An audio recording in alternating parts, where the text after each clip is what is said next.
Hey guys, tonight we journey back to the Middle Ages to discover how people tried to cure one of humanity's oldest companions, anxiety. So before you get comfortable, take a moment to like the video and subscribe, but only if you genuinely enjoy what I do here. And let me know in the comments where you're tuning in from and what time it is for you. It's always fascinating to see who's joining us from around the world. And hopefully none of you are watching this because your local barber has also offered to be your therapist. Imagine you wake up somewhere in medieval Europe. The sun hasn't risen yet, the fire has almost gone out, and your blanket has all the insulating power of an enthusiastic napkin.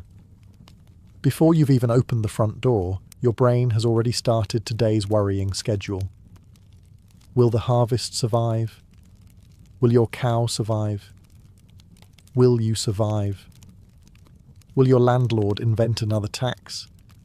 And why has your neighbour started coughing in a way that sounds expensive? Welcome to medieval anxiety. The people around you wouldn't call it that, of course. The word didn't exist in the way we use it today. But they absolutely recognise the feeling. Your heart races for no obvious reason. Your stomach feels tied into knots. You lie awake staring at the ceiling, which, fortunately, is interesting enough because there are at least 3 spiders negotiating ownership of it. You can't concentrate. Every small problem suddenly feels like the beginning of the apocalypse. To be fair, in the Middle Ages, it occasionally was. Unlike today, you can't distract yourself by scrolling your phone for 2 hours, pretending you'll go to bed after just one more video. Instead, you get to stare into a fire while your brain helpfully reminds you of every bad thing that has ever happened, and every bad thing that could happen. Human beings, it turns out, have always been remarkably talented at manufacturing disasters that haven't happened yet. The difference is that medieval people explained these feelings in completely different ways. If you visited a physician, he wasn't going to mention stress hormones or neurotransmitters. Instead, he would probably spend a surprising amount of time examining your urine. Medieval doctors loved urine with the enthusiasm modern people reserve for smartphone reviews. The colour, the smell, the clarity. It was practically a medieval laboratory report. After a thoughtful inspection, he might nod wisely and announce that your humours were out of balance. Specifically, you probably had too much black bile, the humour believed to produce melancholy, fear, and persistent worry. You might think, that sounds completely made up. And you'd be right. But remember, people 800 years from now may look at some of our wellness trends with exactly the same expression. The important thing is that medieval physicians genuinely believed they understood what was happening inside your body. They weren't trying to trick anyone. They were working with the best medical knowledge available to them, inherited from ancient Greek and Roman scholars. Their explanations were wrong by modern standards, but their observations were often surprisingly accurate. They noticed that some people worried constantly, while others stayed calm. They noticed sleepless nights, trembling hands, racing hearts, loss of appetite, sadness, irritability, and minds that simply refused to slow down. In other words, they were describing anxiety without having a word for it. Life itself gave them plenty of reasons to feel that way. Every season came with uncertainty. A late frost could destroy months of work. One infected cut from chopping firewood could become life-threatening. News travelled slowly, but bad news somehow managed to arrive exactly on time. If war wasn't nearby, famine might be. If famine wasn't nearby, disease often volunteered to fill the schedule. You didn't make long-term retirement plans because, statistically speaking, next Tuesday was ambitious enough. Religion also shaped the way you understood these emotions. If you were a monk, periods of overwhelming worry might be described as spiritual temptation. Monastic writers often spoke about restless thoughts invading the mind during prayer. Some described an almost constant feeling of heaviness, distraction, and fear. They believed the soul needed discipline just as much as the body needed food. Interestingly, they didn't simply tell people to stop worrying. Humanity has apparently been receiving that spectacularly unhelpful advice for centuries, and it has never worked particularly well. Instead, medieval thinkers searched for solutions. Some recommended herbal remedies. Others encouraged prayer, music, manual labour, conversation, regular routines, or long walks to sacred places. Many believed that keeping both body and mind occupied was one of the best defences against endless worrying. And here's the surprising part. A number of those remedies still sound remarkably sensible today. Others involved bloodletting. History, as always, is a game of mixed results. As we journey through the medieval world, you'll discover that beneath the strange theories, mysterious herbs, and occasionally alarming medical practices were people who wanted exactly what you want after a long, stressful day. For their heart to slow down, for their thoughts to become quiet, and for one blessed night. To simply get some sleep without wondering whether the chickens sounded slightly too quiet outside. Because in the Middle Ages that was either nothing at all, or the beginning of a very interesting morning. If you wanted to understand medieval medicine, you first had to accept one very important fact. Your body was apparently a soup. Not a delicious soup, unfortunately. More of a complicated biological stew made up of 4 mysterious liquids called the humours: blood, yellow bile, black bile, and phlegm. According to nearly every educated physician in medieval Europe, your entire personality, health, emotions, and probably your chances of having a pleasant Tuesday depended on keeping these 4 fluids in perfect balance.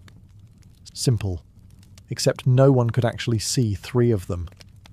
The theory had been inherited from the physicians of ancient Greece, particularly the works of Hippocrates and later expanded by Galen. By the Middle Ages, doctors treated it less as a theory and more as an instruction manual for the human body. If something felt wrong, one of the humours had almost certainly decided to misbehave. And when it came to anxiety, fear, or constant worrying, the usual suspect was black bile. Black bile was associated with melancholy, a condition that covered an enormous range of emotions. It could mean sadness, nervousness, hopelessness, excessive fear, or simply feeling weighed down by life. If you constantly expected the worst, struggled to sleep, or couldn't stop imagining disasters, your physician might confidently explain that your body had become overloaded with this troublesome humour. Was there any scientific evidence? Absolutely not. Was everyone convinced? Almost everyone. The interesting part is that medieval doctors weren't ignoring their patients. Quite the opposite. They spent long periods asking questions about sleep, appetite, digestion, dreams, mood, work habits, and daily routines. They noticed patterns. They simply explained those patterns using the medical language available to them. Imagine sitting across from your physician. You explain that you've been lying awake every night imagining that your roof will collapse, your crops will fail, your horse looks suspiciously unhappy, and your cousin's cough somehow feels personally threatening. The doctor strokes his beard thoughtfully. A long pause follows. I believe you have too much black bile. You breathe a sigh of relief. Not because you've been cured, because at least it wasn't demons this time. Once the diagnosis had been made, treatment could begin. Physicians believed black bile could be reduced through careful diet, gentle exercise, warm baths, pleasant conversation, cheerful surroundings, fresh air, and a variety of herbal medicines. These recommendations sound surprisingly reasonable. Then came the less reassuring options. Some doctors prescribed purging the body with laxatives. Others recommended inducing vomiting. And of course there was bloodletting, medieval medicine's favourite answer to almost everything.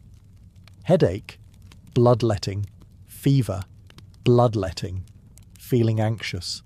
Why not remove some blood and see how everyone feels afterward? If your only problem was worrying too much, losing a generous amount of blood seems like an excellent way to introduce several exciting new problems. Yet hidden beneath the flawed science was a surprisingly compassionate idea.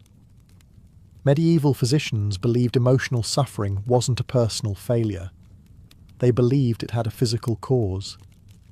Something inside the body had become unbalanced, and with patience, care, and treatment, balance might be restored.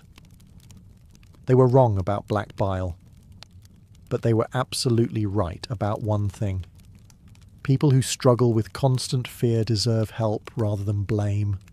A lesson that, unlike the humours themselves, has aged remarkably well. So you've officially been diagnosed with an excess of black bile. Congratulations. You still feel terrible, but now your misery has a name, which is always a comforting start. The physician closes his leather-bound medical book with an air of complete confidence.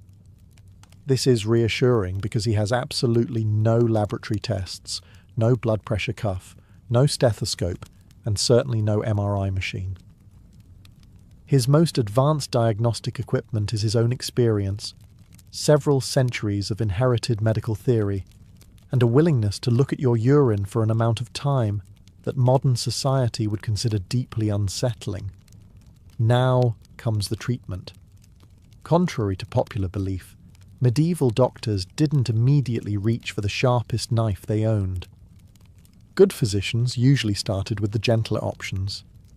They believed your daily habits shaped both your physical and emotional health, so changing your routine was often the first prescription.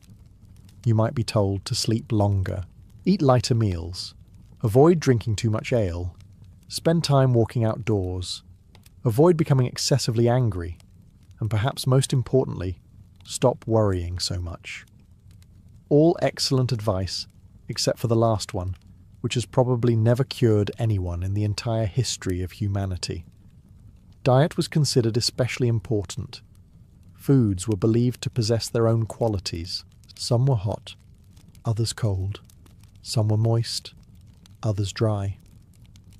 Since black bile was considered cold and dry, physicians tried to counter it with foods they believed had warmer, gentler properties.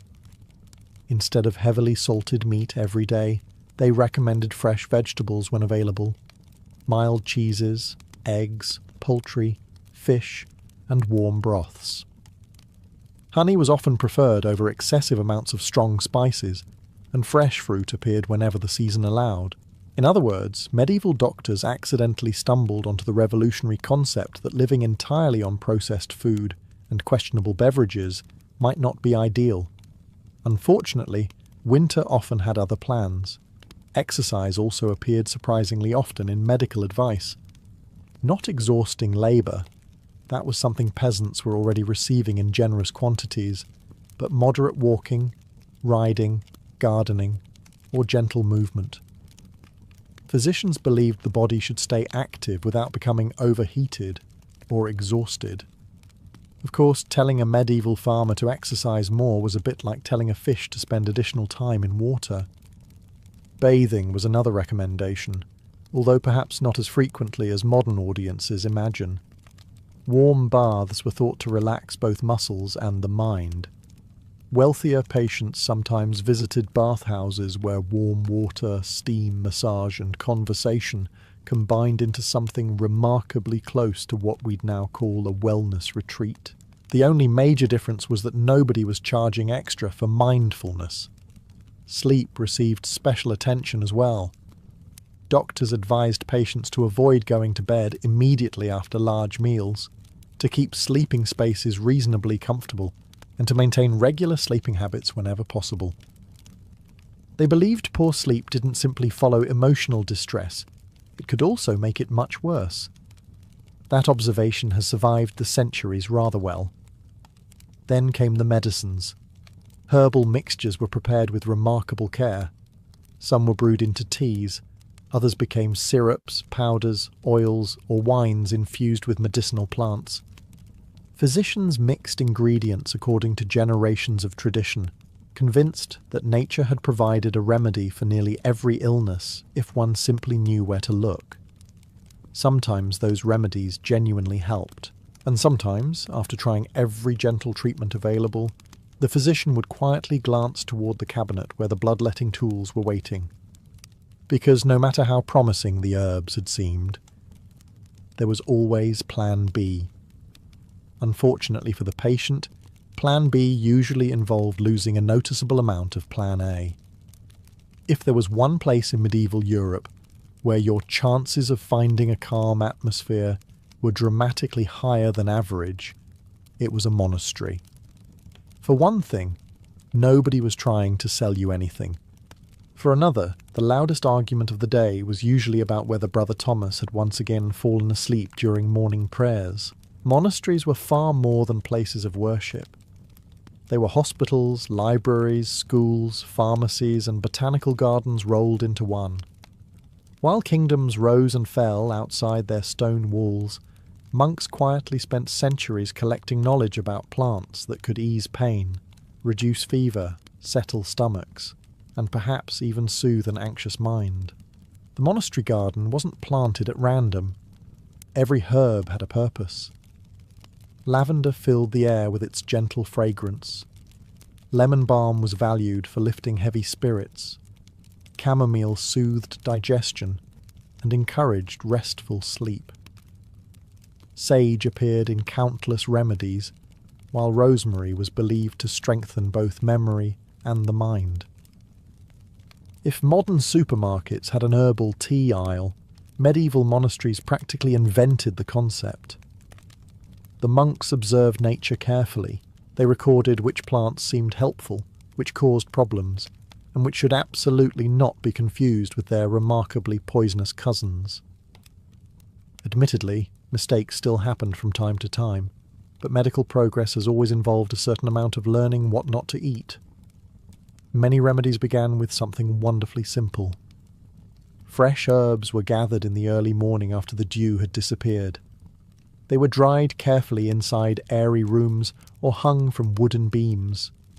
Later, they would be crushed with mortars and pestles before being mixed into teas, ointments, oils, or medicinal wines.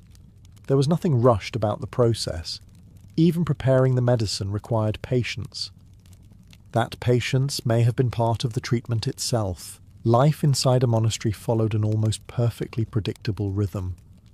Bells rang throughout the day. Meals happened at fixed hours. Work alternated with prayer. Gardens demanded quiet attention rather than frantic speed. Every activity gently reminded you that not every moment required urgency. Considering that modern people sometimes describe replying to 3 emails as absolute chaos, there may be something to learn from that pace. The monks also believed that caring for the soul helped care for the body. Working in the gardens became a form of quiet reflection. Pulling weeds, watering herbs, trimming plants, and harvesting flowers occupied both the hands and the mind. When your attention rested on the rosemary in front of you, it became much harder to imagine the 57 disasters your imagination had carefully scheduled for next week. Interestingly, modern research often points towards similar conclusions. Gardening, spending time among plants, breathing fresh air, and slowing daily routines can genuinely reduce stress for many people. The monks would probably smile at that. They might not understand brain chemistry or cortisol levels, but they would likely nod and say, "Yes, we've been tending gardens for several hundred years. We thought you might eventually notice." Not every medieval cure survived the centuries, but the simple idea that a peaceful garden can calm a restless mind has proven remarkably difficult to improve upon.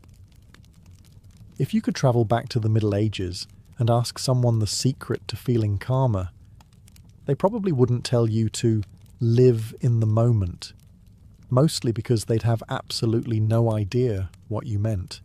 They were too busy living according to bells, in monasteries, cathedral towns, castles, and even many villages.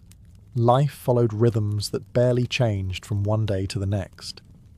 Bells announced when to wake, when to pray, when to work, when to eat, and when to sleep.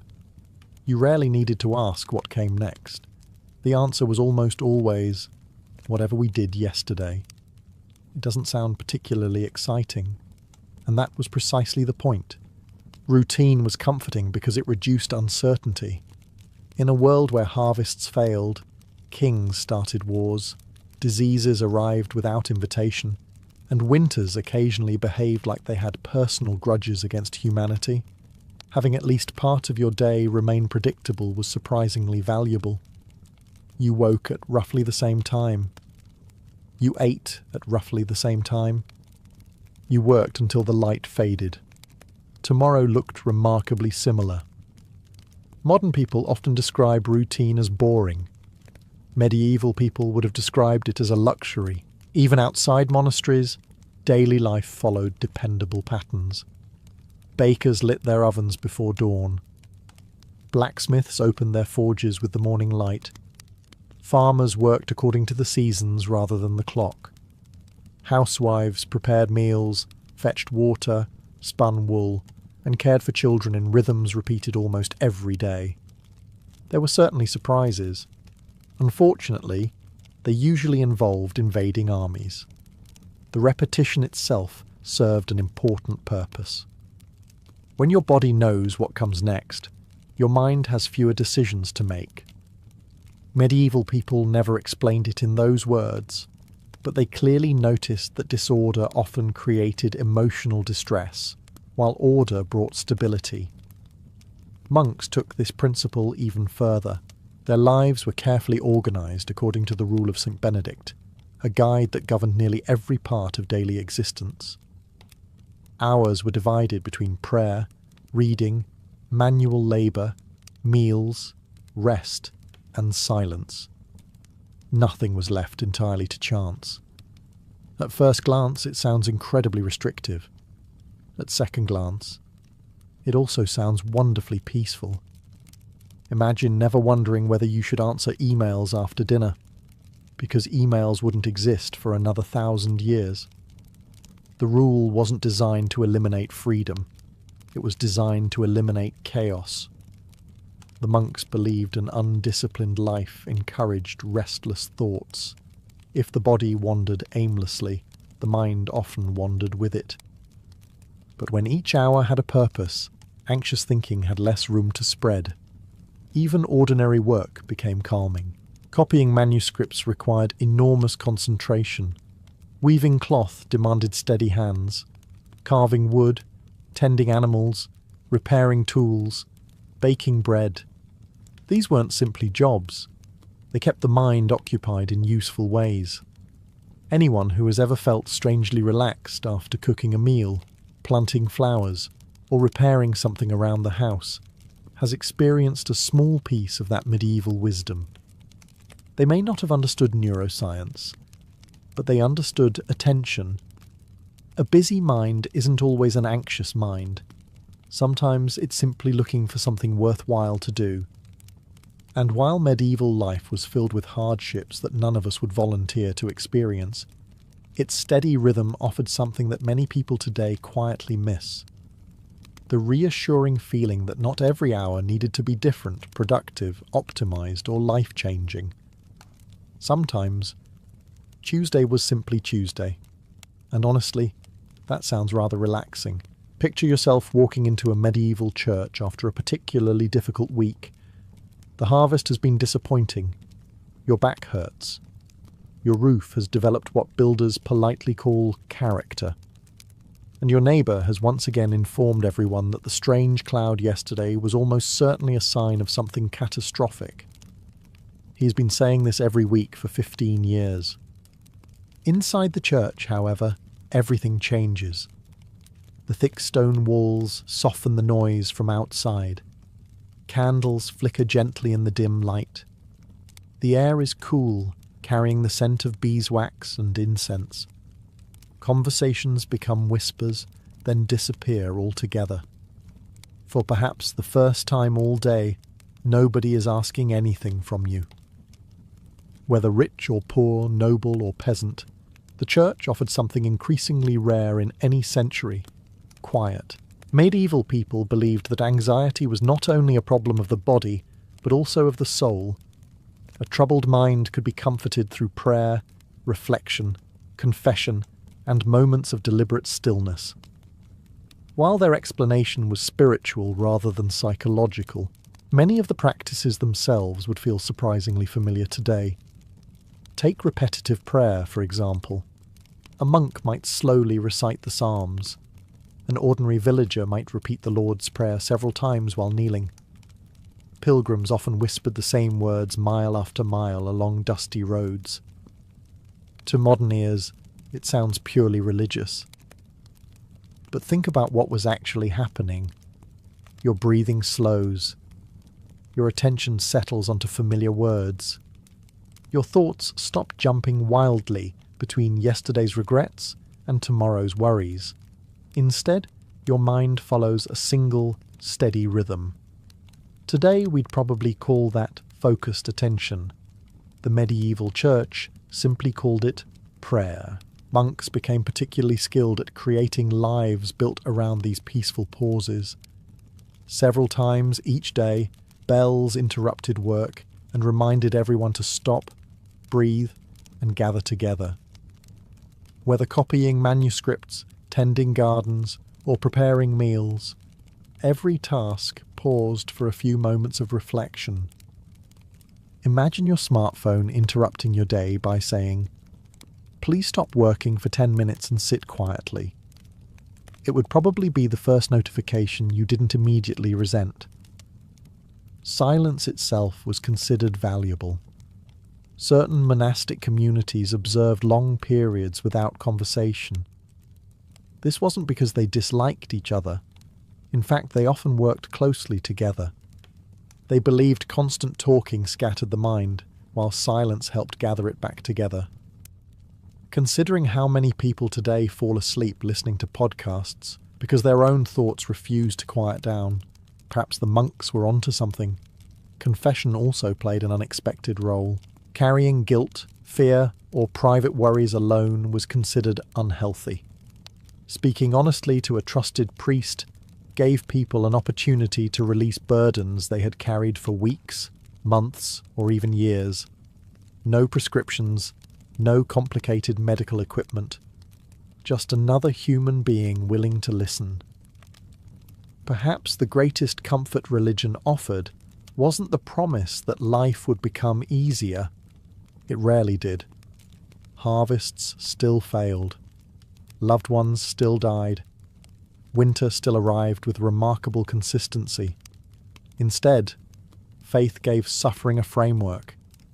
It suggested that fear did not have to be faced alone, that uncertainty had meaning, and that even during life's darkest moments, there was still hope waiting beyond them. For countless medieval people, that hope became one of the strongest medicines they ever received. Not because it removed every anxious thought, but because it reminded them that anxious thoughts didn't have to have the final word. If your anxiety became too heavy to carry, medieval Europe offered a rather unusual prescription. Walk, not around the block. Not for 10,000 steps, more like 200 miles, possibly 400, maybe even across an entire continent. Imagine you're having an awful day. The roof is leaking, your wheat isn't growing, your goat has escaped for the 3rd time this month. At this point, the goat is no longer escaping. It simply has a better social life than you. Now imagine trying to deal with all of that completely alone. For most medieval people, that wasn't really an option. Life in the Middle Ages was incredibly difficult, but it was also remarkably communal. Whether you lived in a village, a market town, or inside monastery walls, you were almost constantly surrounded by other people. Privacy was scarce. Personal space was practically a myth.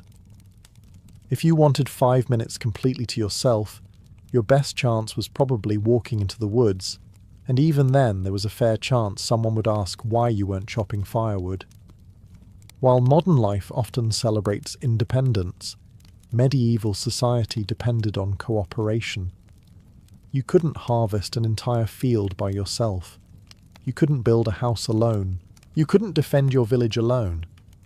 And you certainly couldn't move a wagon out of the mud by delivering an inspiring motivational speech. You needed people. That constant interaction had an unexpected effect on emotional health. When something terrible happened, the whole village usually knew within hours. That might sound exhausting if you've ever had a nosy neighbour, but it also meant you rarely carried heavy burdens entirely by yourself. If your barn burned down, neighbours helped rebuild it. If someone became ill, meals appeared at the family's door. If a husband died, relatives and neighbours often stepped in to help with the harvest, not because they were exceptionally generous, because next year they might need exactly the same help. Medieval villages understood something simple. Today, it was your problem. Tomorrow, it might be mine. Guilds worked in much the same way. Blacksmiths, carpenters, bakers, masons, weavers, and countless other craftsmen belonged to organisations that offered more than professional training. Guilds supported members during illness, helped widows, paid for funerals, and provided financial assistance when times became difficult. In other words, medieval people had support networks long before anyone invented the phrase. Conversation itself was often considered healing, not formal therapy, of course, more like spending an evening sitting around the fire after work, while everyone complained about the weather. Remarkably, this tradition has survived almost unchanged. The weather continues to receive terrible reviews. Stories also played an important role. Families gathered after sunset to tell tales of saints, heroes, miracles, local legends, and humorous mishaps. Laughter wasn't viewed as the opposite of seriousness. It was often a welcome relief from it. Even monasteries, despite their discipline, weren't joyless places. Medieval writings contain surprisingly playful stories about absent-minded monks, over-eager novices, and brothers who occasionally discovered that fasting became much easier immediately after someone accidentally left fresh bread unattended. Accidentally, of course. Looking back, medieval Europe was filled with dangers that would make most of us profoundly uncomfortable. But one thing many people possessed in abundance was community.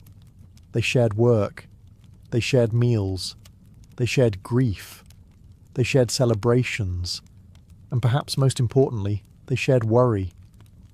Because anxiety grows surprisingly well in isolation. It often becomes much smaller once another person quietly says, "Come, sit down. Tell me what's troubling you." If you asked a medieval physician to name the single most important cure for an anxious mind, there is a very good chance he would answer with one simple word: sleep. Not because it solved every problem. Your taxes would still be waiting in the morning. Your roof would still leak. And your rooster would still believe that 4 o'clock was a perfectly reasonable time for everyone else to start their day. But sleep gave both body and mind a chance to recover. Medieval doctors were fascinated by sleep.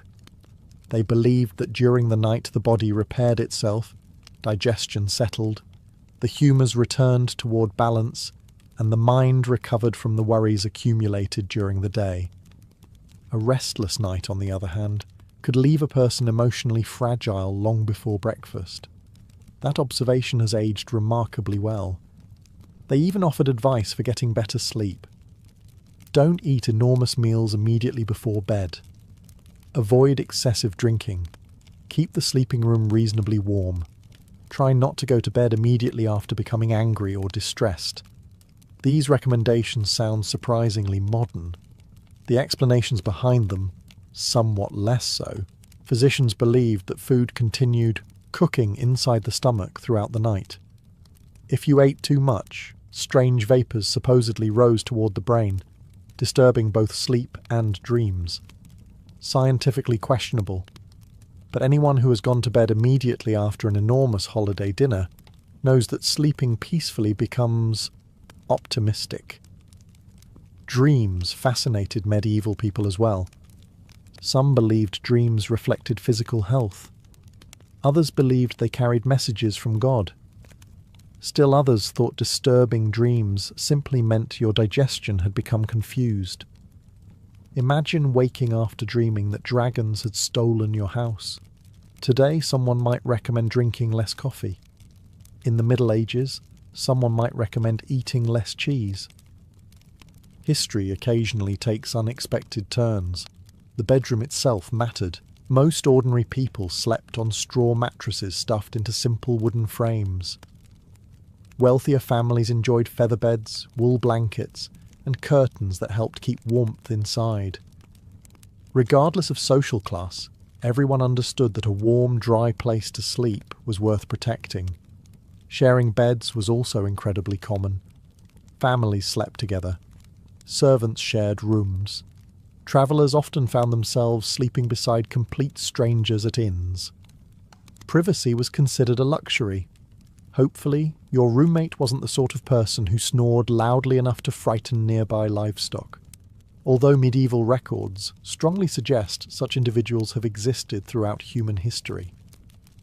Interestingly, sleep itself often happened in two parts. Many historians believe that people commonly experienced what is now called segmented sleep. After several hours, they naturally woke during the middle of the night. Rather than panicking because they were awake at 2 a.m, they accepted it as perfectly normal. Some prayed, some reflected quietly. Some spoke softly with family members. Others simply sat beside the fire until they became sleepy again before returning to bed for a second period of rest. No one reached for a phone, mainly because the printing press hadn't even been invented yet, and social media was still several inconvenient centuries away. Perhaps the greatest lesson medieval people offer is this. They didn't expect sleep to be perfect every night. They accepted that wakefulness sometimes happened. And instead of turning those quiet hours into another reason to worry, many simply treated them as a peaceful pause before sleep returned on its own. Sometimes, the best cure for an anxious mind wasn't forcing yourself to sleep. It was trusting that, eventually, sleep would come looking for you. Imagine you've reached your limit. The market is louder than usual. Someone is arguing over the price of chickens. Someone else is arguing because the chickens have wandered into his cabbages. The blacksmith has been hammering iron since sunrise. Children are chasing each other through the street. A dog is barking. Another dog has decided this is an excellent opportunity to join in. If medieval people had possessed noise-cancelling headphones, they would probably have become the greatest invention since bread. Instead, many simply walked away. Long before anyone coined the phrase, "go touch grass," medieval people were already doing exactly that. Physicians often recommended fresh air as part of recovering from melancholy and emotional exhaustion. They believed stale, crowded air, especially in busy towns, could disturb the body's natural balance, while clean country air restored it.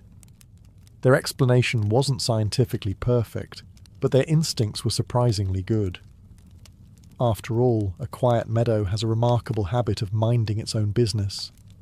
Unlike your neighbours, walking through forests, fields, riversides, or monastery gardens gave people something they rarely found inside towns. Space. Your thoughts could finally spread out, instead of bouncing between narrow streets and crowded houses. The countryside also moved at a different pace. Trees didn't hurry, streams didn't panic, birds had absolutely no interest in your unpaid taxes. Nature carried on exactly as it had yesterday. There was comfort in that. Medieval writers frequently described gardens as places of healing. Monasteries carefully designed enclosed gardens filled with herbs, flowers, fruit trees, and shaded paths. These spaces weren't simply practical, they were intentionally peaceful. You could sit beneath an apple tree listening to bees instead of merchants. Honestly, the bees were often easier to negotiate with. Even nobles escaped into nature. Castles might appear magnificent from the outside, but they were crowded, noisy, smoky places filled with servants, soldiers, visitors, and enough political intrigue to make family dinners feel wonderfully uncomplicated. Many aristocrats found relief by riding through forests, hunting, fishing, or simply walking across their estates. While hunting was certainly more exciting than bird-watching, both activities shared something important. They demanded complete attention. It's surprisingly difficult to obsess over tomorrow's problems while trying not to fall off a horse. Peasants experienced something similar during ordinary work. Gathering herbs, watching sheep, cutting hay, collecting firewood. These tasks required steady focus, without demanding endless worrying. The body stayed busy while the mind gradually became quieter. Today, we might describe this as being present in the moment. A medieval farmer would probably just shrug. I'm watching sheep. Fair enough. Perhaps the greatest gift nature offered wasn't that it solved life's problems. It didn't. The harvest could still fail. Winter still arrived. Kings still declared wars with impressive confidence and questionable timing. But the forest never asked you to predict the future. The river never reminded you of yesterday's mistakes. The wind carried no expectations. For a little while, surrounded by trees older than anyone could remember, you were simply another human being sharing the landscape. And sometimes, that was enough to remind even the most anxious traveller that the world was far larger than the worries they carried inside their own head.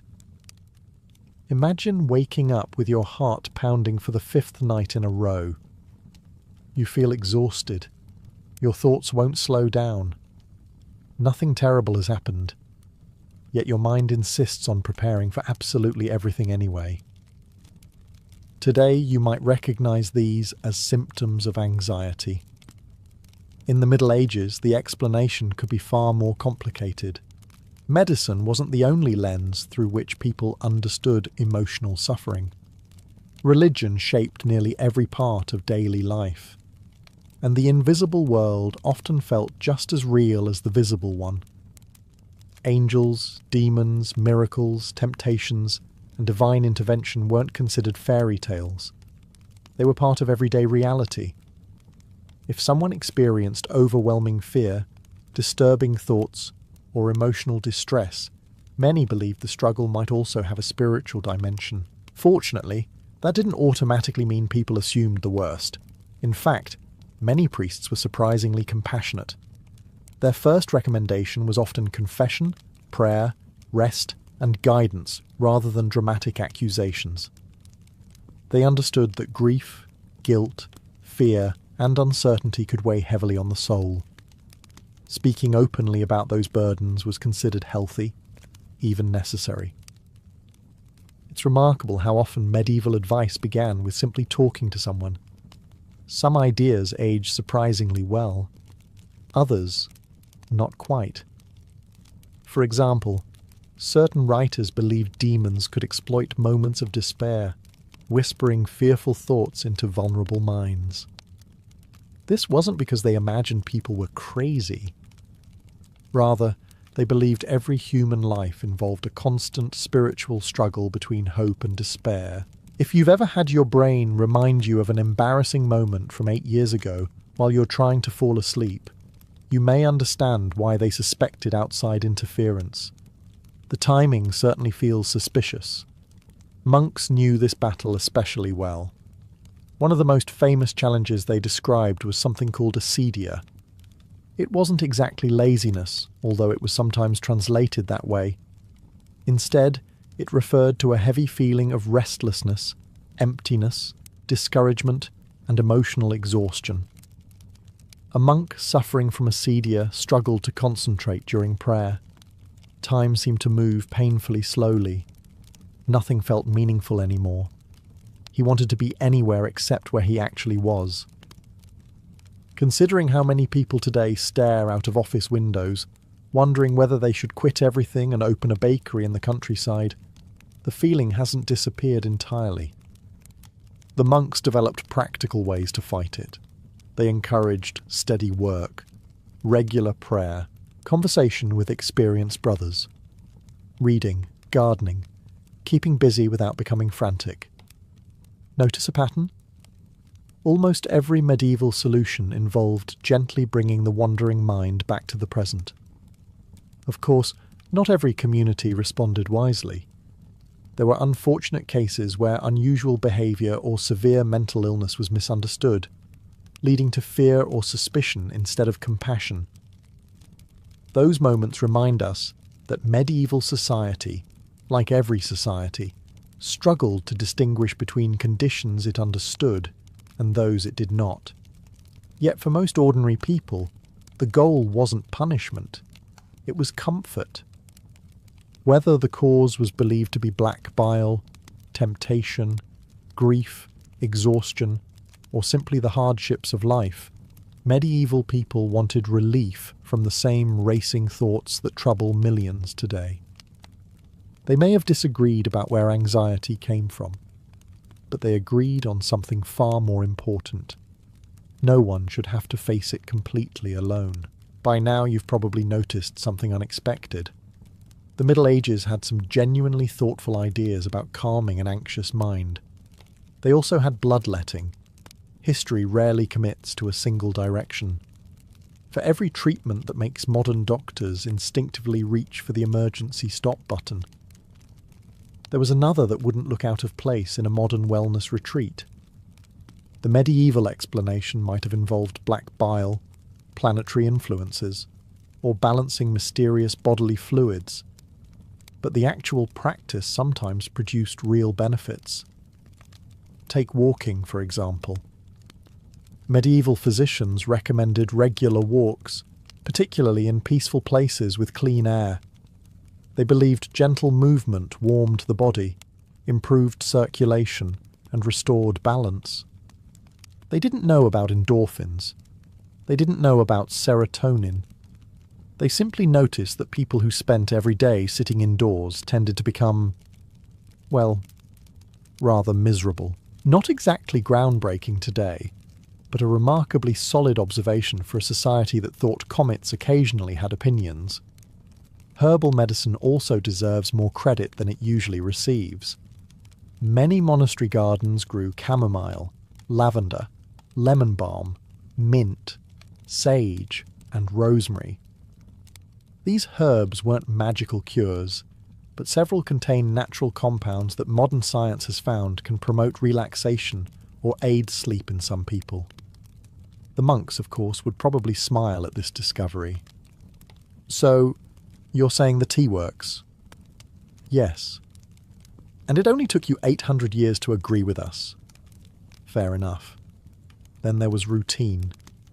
Modern psychologists often recommend maintaining regular sleeping hours, eating meals at consistent times, and creating predictable daily habits during periods of stress. A medieval monk would simply call that Tuesday. His entire life followed a dependable rhythm: wake, pray, work, eat, read, sleep, repeat tomorrow. No productivity podcasts required. Community may have been the greatest medicine of all. Most medieval people couldn't disappear into complete isolation even if they wanted to. Families lived together. Villages worked together. Guilds supported their members. Monasteries functioned as tightly connected communities. Sometimes this meant everyone knew your business before you did. Less pleasantly, everyone really knew your business. But loneliness was often less common than it is today. Modern research repeatedly shows that supportive relationships help protect emotional well-being. The medieval villagers would likely respond, of course. They had been borrowing each other's ladders for generations. Even prayer and quiet reflection reveal surprising similarities to modern therapeutic techniques. Repeating familiar prayers slowed breathing. Silent meditation reduced mental noise. Singing with others created feelings of connection. Working with your hands focused attention away from endless worrying. None of these activities eliminated hardship. They simply made hardship easier to carry. The remarkable truth is that medieval people weren't searching for a miracle cure. They weren't expecting one herbal drink to erase every fear. Instead, they built lives filled with small habits that gently pulled the mind away from constant worry. Fresh air, good company, meaningful work, regular sleep, simple food, moments of silence. Not one of these sounds particularly dramatic. That's probably why they worked. Sometimes the most effective remedies aren't the spectacular ones. They're the ordinary habits you repeat every single day. The medieval physician would have called it restoring balance. Today, we might simply call it taking care of yourself. Different words. Surprisingly similar wisdom. As our journey through medieval Europe comes to an end, you might expect the final lesson to be about some forgotten herb, a miracle monastery, or an ancient medical secret waiting to be rediscovered. It isn't. The greatest medieval cure for anxiety was never a single treatment. It was a way of living. Now, before you sell all your belongings and move into a stone monastery, there are a few medieval traditions you can safely leave behind. Bubonic plague, open sewers, and dentistry performed by the same man who trims your beard have not enjoyed particularly successful comebacks. But hidden beneath all of that was a surprisingly thoughtful understanding of human nature. Medieval people accepted something that modern society often struggles with. Life was uncertain. Tomorrow could bring a good harvest, or a terrible storm, a healthy child, or sudden illness, a peaceful season, or war. No amount of worrying could guarantee one outcome over the other. That didn't mean they simply gave up. Far from it. They worked. They prayed. They planted. They prepared as best they could, and after doing what they were able to do, they tried to leave the rest in God's hands. Whether or not you share their religious beliefs, there is something quietly powerful about recognizing the difference between what you can control and what you cannot. Your medieval neighbor couldn't stop winter from arriving. He could chop enough firewood. He couldn't prevent every illness. He could care for his family. He couldn't guarantee a successful harvest. He could sow the fields anyway. There is a certain peace in focusing on today's work instead of tomorrow's fears. Modern life often encourages the opposite. We worry about next week, next month, 5 years from now. Sometimes we become anxious about events that haven't happened, and may never happen. If medieval people had spent every day imagining every possible disaster, nothing would ever have been planted, repaired, baked, or built. Someone still had to milk the cow, even if they were convinced the world might end by Thursday. Perhaps that explains why routine mattered so much, why community mattered, why gardens mattered, why long walks, music, prayer, shared meals, meaningful work, and quiet evenings beside the fire appeared again and again throughout medieval life. None of these erased hardship. They simply reminded people that peace was often found in ordinary moments, rather than extraordinary ones. And perhaps that's the greatest surprise of all. For a society separated from us by hundreds of years, medieval people weren't really searching for a different kind of happiness. They wanted exactly what we want. A good night's sleep, people they could rely on, food on the table, purpose in their work, hope for tomorrow, and just enough quiet at the end of the day for the mind to finally stop rehearsing catastrophes that hadn't happened. History changes, kingdoms rise and disappear, medicine advances. Technology transforms the world. Yet the human heart remains remarkably familiar. 800 years ago, someone sat beside a fire hoping tomorrow would be a little less frightening.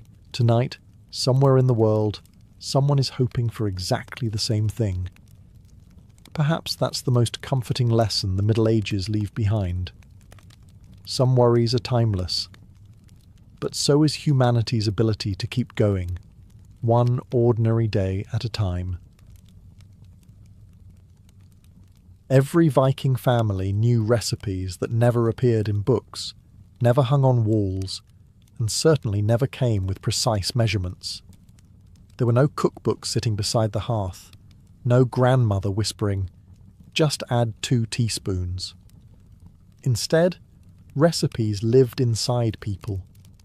They passed from parent to child through years of watching, stirring, tasting, and occasionally burning something expensive. A Viking child probably learned to cook long before becoming an adult. By the age of 7 or 8, many were already helping gather herbs, grinding grain, carrying water, or turning roasting spits over the fire. Cooking was not considered a hobby. It was survival with better seasoning. Most Viking homes centred around a single long fire that burned day and night.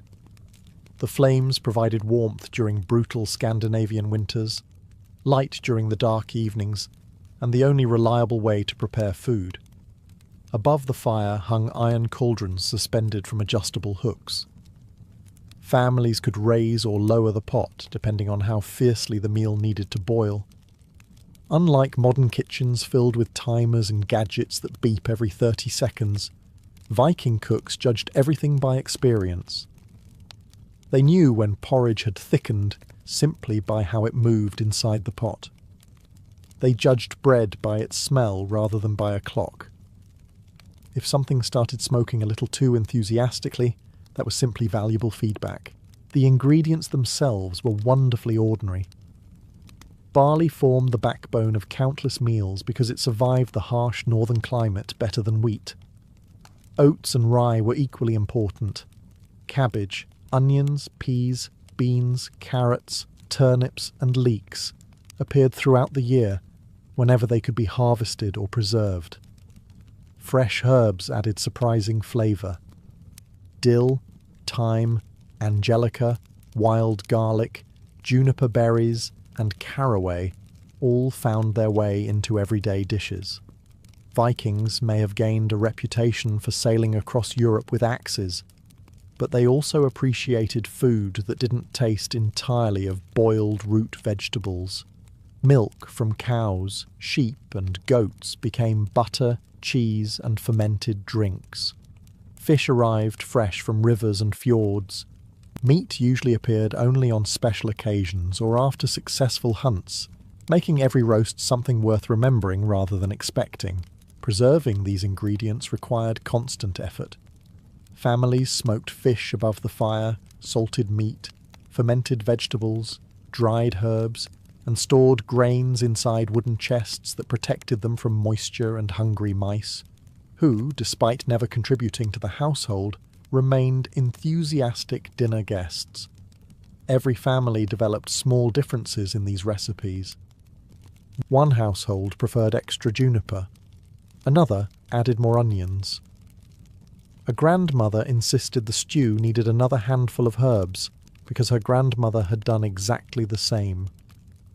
Nobody argued too much with traditions that had successfully kept generations alive through freezing winters. These humble recipes became something greater than food. They became family history, carrying memories from one generation to the next, one steaming bowl shared around the fire at a time. If there was one food every Viking family recognized instantly, it was bread.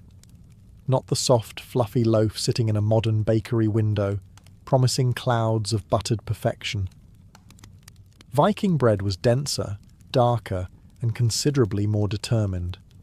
One loaf could accompany breakfast, lunch, dinner, and, if it became hard enough, probably serve as a defensive tool against particularly confident seagulls.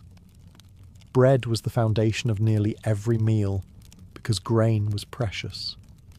Most Viking farms grew barley, rye, and oats rather than wheat, which struggled in the colder Scandinavian climate.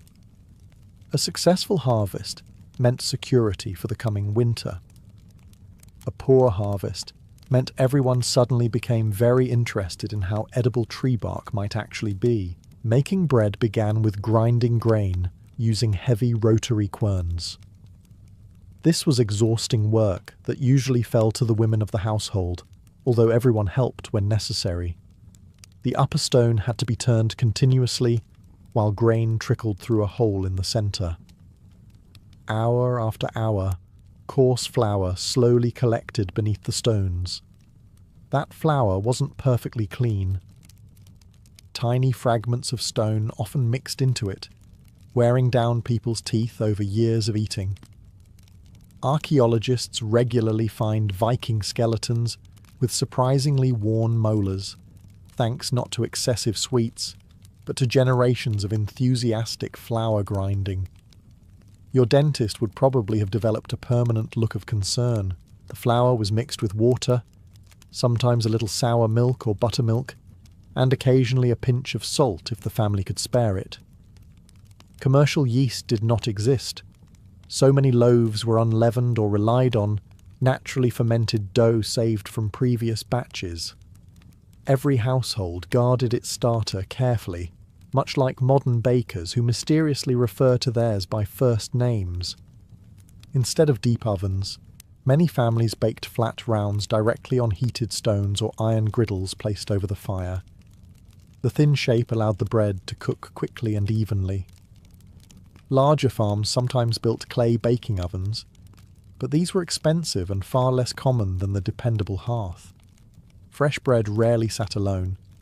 It accompanied fish stew, soaked up rich broths, supported slices of smoked meat, or carried generous portions of soft cheese and butter. Even stale bread found new life when broken into soups or mixed into porridge. Waste was a luxury few Viking households could afford. Every family had its own version.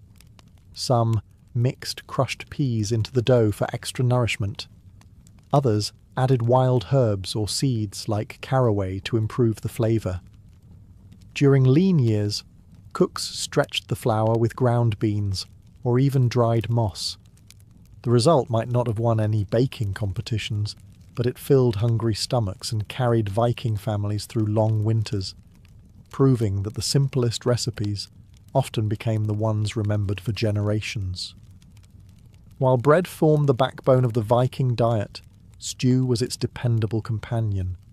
In many households, the family cauldron was rarely empty for long. Morning leftovers became the afternoon meal. The afternoon meal quietly evolved into supper. Tomorrow's ingredients joined yesterday's broth. If the pot had feelings, it probably wondered whether retirement was ever an option. The beauty of Viking stew lay in its flexibility. There was no single recipe, because the recipe changed with the seasons, the weather, the harvest, and whether someone had returned home carrying fish, venison, or absolutely nothing. Every meal reflected what nature had decided to provide that particular week. The process usually began with fresh water poured into a heavy iron or soapstone pot suspended above the central hearth. Into this went chopped onions, leeks, cabbage, carrots, peas, beans, and plenty of turnips. Turnips appeared so often that they were practically honorary members of the household. Barley was almost always added. Unlike modern soup that might contain only a handful of grains, Viking stews often relied on barley to transform a light broth into a filling meal, capable of sustaining people through long days of farming, woodworking, weaving, or rowing a ship against an uncooperative wind. When available, meat enriched the pot. Lamb, goat, beef, pork, or game animals like deer all found their place. Yet contrary to popular imagination, Vikings did not feast on roasted meat every evening. Livestock represented wealth. Killing an animal meant sacrificing future milk, wool, or breeding potential, so meat was often used sparingly, cut into small pieces that flavoured the entire stew rather than dominating it. Fish appeared far more frequently. Fresh cod, herring, trout, salmon or eel could all be simmered with vegetables. Along the Scandinavian coast, seafood often supplied the main source of protein for ordinary families, making fishing as important as farming. Flavour came from simple additions. Dill brightened the broth. Thyme added warmth. Juniper berries contributed a gentle pine-like note that paired surprisingly well with game meat. Wild garlic and angelica gave fresh aromas during spring and summer. Without imported spices, local herbs became the cook's greatest advantage. Meals were served in wooden bowls, with everyone gathering around the fire. Spoons carved from wood, horn or bone handled most of the work, while bread helped scoop up whatever remained. Conversation flowed as freely as the broth, with stories, family news, and plans for the next day's work shared between mouthfuls. Perhaps the greatest strength of Viking stew was that it wasted almost nothing. A handful of vegetables too small to serve alone, a strip of smoked fish, yesterday's barley, or scraps left from another meal, all found a purpose in the cauldron. It was practical, nourishing, and endlessly adaptable, a recipe passed through generations because it fed families not only on good days, but especially on difficult ones. If bread filled the stomach and stew warmed the body, dairy quietly held the Viking kitchen together. A family might celebrate a successful hunt only a few times each year, but milk arrived almost every day during the warmer months. Cows, goats, and sheep were not simply sources of meat. They were living pantries that kept producing food, without anyone needing to sharpen an axe. Fresh milk, however, came with one rather inconvenient problem. It spoiled quickly. Without refrigeration, a bucket of milk could turn sour before the day was over, especially during the short Scandinavian summer. Rather than fighting nature, Viking families worked with it. They became masters of fermentation, discovering that food transformed by helpful bacteria often lasted far longer than food left untouched.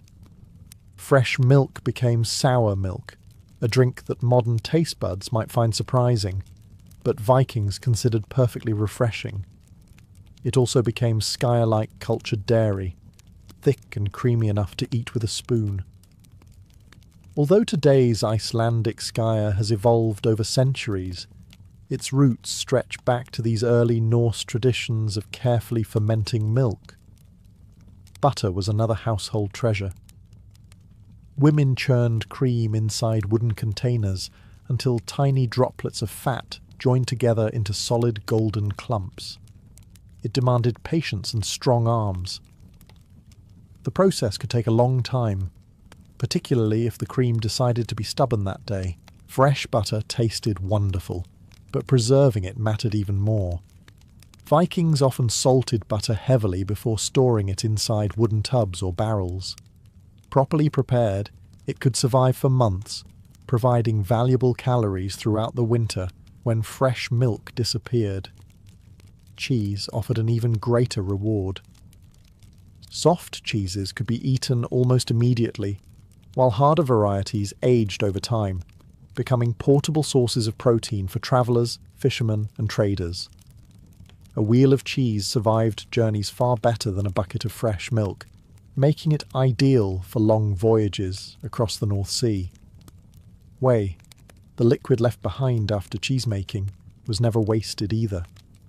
Families drank it, cooked with it, or used it to preserve meat. Some cuts of lamb and beef were submerged in acidic whey, slowing spoilage while adding a distinctive tangy flavour. Modern refrigerators had nothing on a barrel full of carefully fermented liquid and generations of practical experience. Children often helped with these tasks from an early age. They learned which cows produce the richest milk, how long butter should be churned, and when cheese had matured enough to eat. These lessons passed naturally from parents to children without written instructions, becoming part of everyday life. To a Viking family, fermentation was not mysterious science, it was simply common sense. Every successful batch of butter, cheese, or cultured milk represented another week of food security. These recipes endured because they transformed something temporary into something lasting, proving that sometimes the greatest ingredient in any Viking kitchen was patience itself. If a Viking family lived anywhere near the sea, a river, or one of Scandinavia's countless lakes, fish appeared on the table so often that nobody considered it special. It was simply dinner. While later stories celebrated daring raids and glorious battles, most ordinary Vikings spent far more time untangling fishing nets than swinging swords. History may remember the warrior, but the fisherman quietly kept everyone alive. The waters surrounding Scandinavia were astonishingly generous. Cold northern seas teemed with cod, herring, mackerel, haddock, and flatfish. Rivers supplied salmon, trout, pike, perch, and eels. During the salmon runs, entire communities could preserve enough fish to help feed themselves through the coming winter. Fishing itself required skill rather than luck. Families used woven nets, bone or iron hooks, wicker traps, and long fishing lines weighted with carefully shaped stones. Along rocky shores, children often searched for shellfish, while adults checked traps set the previous evening. Everyone contributed, because fresh fish rarely waited patiently for convenient working hours. The simplest preparation involved cooking fish almost immediately after it was caught. Whole fish could be roasted on wooden spits beside the fire, or placed on flat stones above glowing embers. Larger catches often found their way into the household stew, where tender flakes mixed with barley, onions, leeks, and herbs to create filling meals that stretched surprisingly far. But fresh fish lasted only a short time, forcing Viking families to become experts at preservation. Salting was one solution, although salt itself could be expensive in some regions. More commonly, fish were hung above slow-burning fires inside smokehouses. The gentle smoke dried the flesh while protecting it from insects and spoilage, producing food that remained edible for months. Air drying also played a major role, especially with cod. Along windy northern coastlines, cleaned fish could be suspended on wooden racks where cold air gradually removed moisture. The finished product became incredibly hard, almost like wood. Before eating, families soaked or cooked it until it softened once again. It was hardly elegant dining, but it travelled exceptionally well. Herring occupied a special place in Viking kitchens because enormous schools could be caught all at once. A successful herring season meant barrels filled with preserved fish, providing dependable meals long after the boats had returned to shore. Even fish bones found a purpose. Rich broths were made by simmering heads and skeletons, while smaller bones sometimes became tools or were ground into fertilizer for fields. Waste remained the enemy of every household. These fishing traditions became family knowledge, passed from one generation to the next. Parents taught children where salmon gathered, when herring arrived, and how to judge changing tides. Long before written recipes existed, these lessons ensured that the waters surrounding Scandinavia continued feeding Viking families, one careful catch at a time. Most Viking meals were practical. Bread, stew, fish, dairy, and whatever vegetables happened to be in season filled the bowls day after day. But every family also knew recipes reserved for life's biggest moments: weddings, Yule celebrations, successful harvests, religious festivals, and victorious returns from long voyages, all called for dishes that appeared only a few times each year. These were the meals children remembered for the rest of their lives. Preparation often began several days in advance. Families slaughtered an animal they had carefully raised, knowing this was a significant decision. A healthy pig, sheep, or goat represented months of work, so no part would be wasted. Choosing to serve one at a feast meant declaring that the occasion truly mattered. Pork was especially popular during major celebrations. A whole joint might roast slowly over the hearth for hours, turned carefully on an iron spit until the outside developed a rich brown crust while the inside remained tender. Someone always had the important responsibility of watching the fire, although that responsibility conveniently became much more attractive once people noticed crispy pieces forming near the edges. Lamb and goat were equally common depending on the region. Wealthier families might serve beef, though cattle often remained more valuable alive because they produced milk and calves. Hunting also contributed to feast tables. Venison, wild boar, ducks, geese, and occasionally hare could all become the centerpiece if hunters had enjoyed recent success. The side dishes reflected the changing seasons. Fresh cabbage, peas, beans, onions, and turnips surrounded the meat, while bowls of thick barley porridge ensured that every guest left with a full stomach. Fresh bread appeared in generous quantities, often spread with creamy butter or accompanied by soft cheese.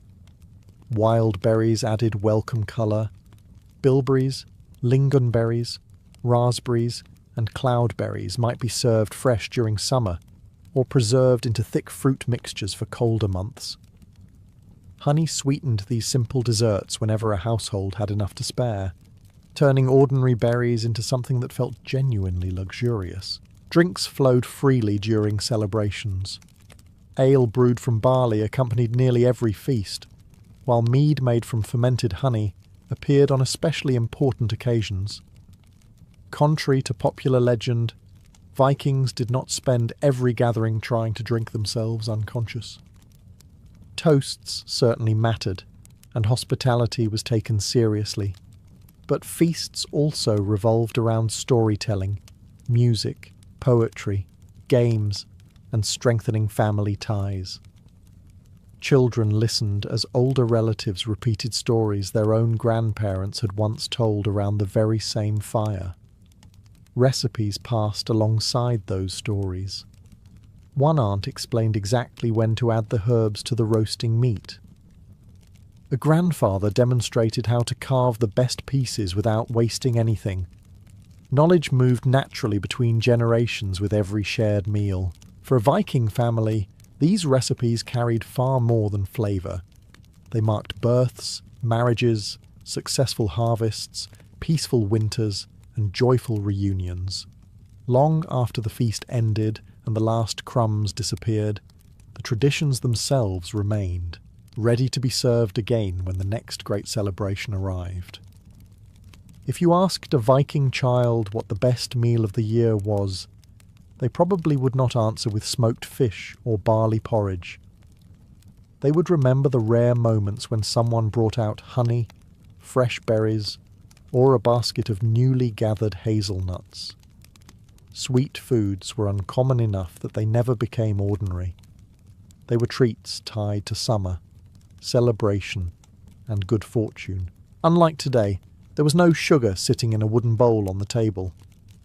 Refined sugar would not reach Scandinavia until centuries later, and when it eventually did, it was so expensive that only the wealthiest households could afford it.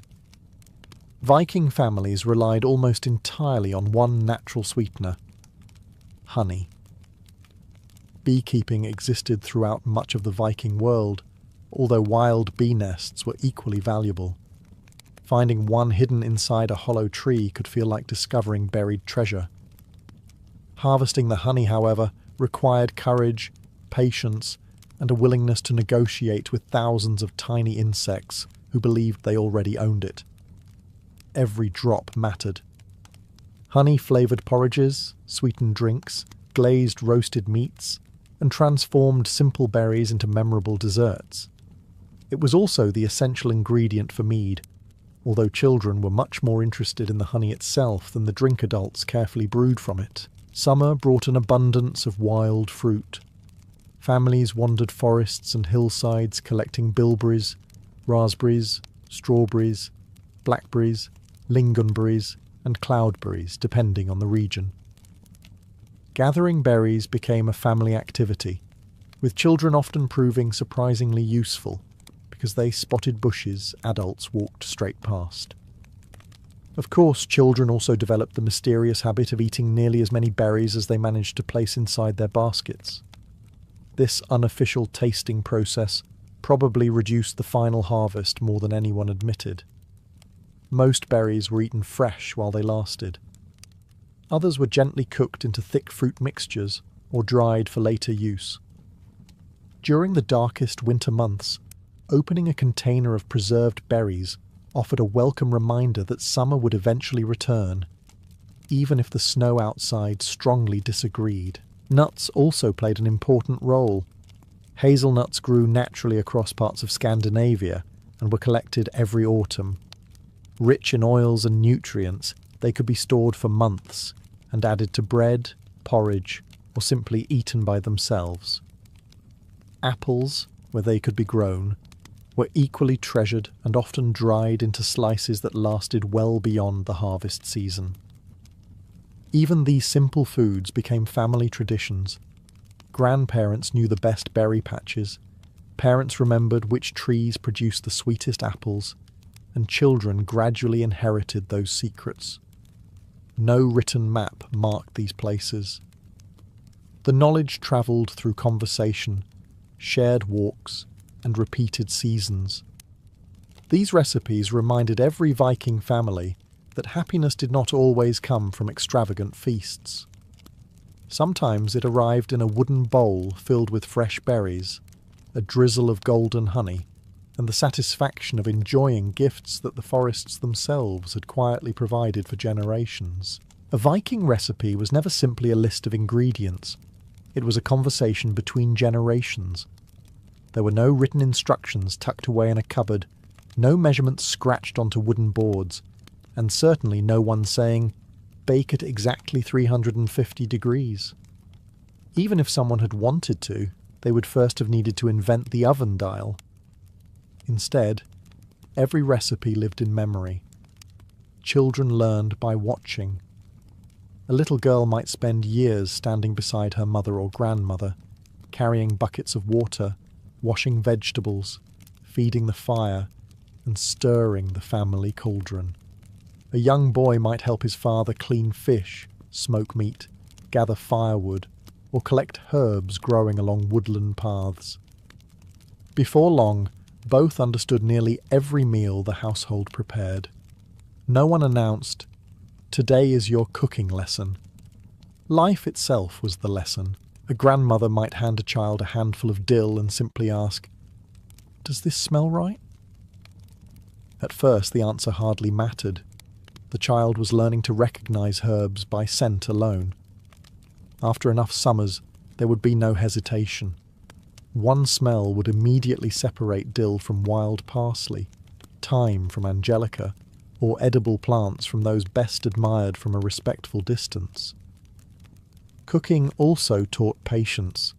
A stew could not be rushed because the vegetables needed time to soften. Butter refused to appear until the cream had been churned long enough. Bread demanded careful attention to the fire.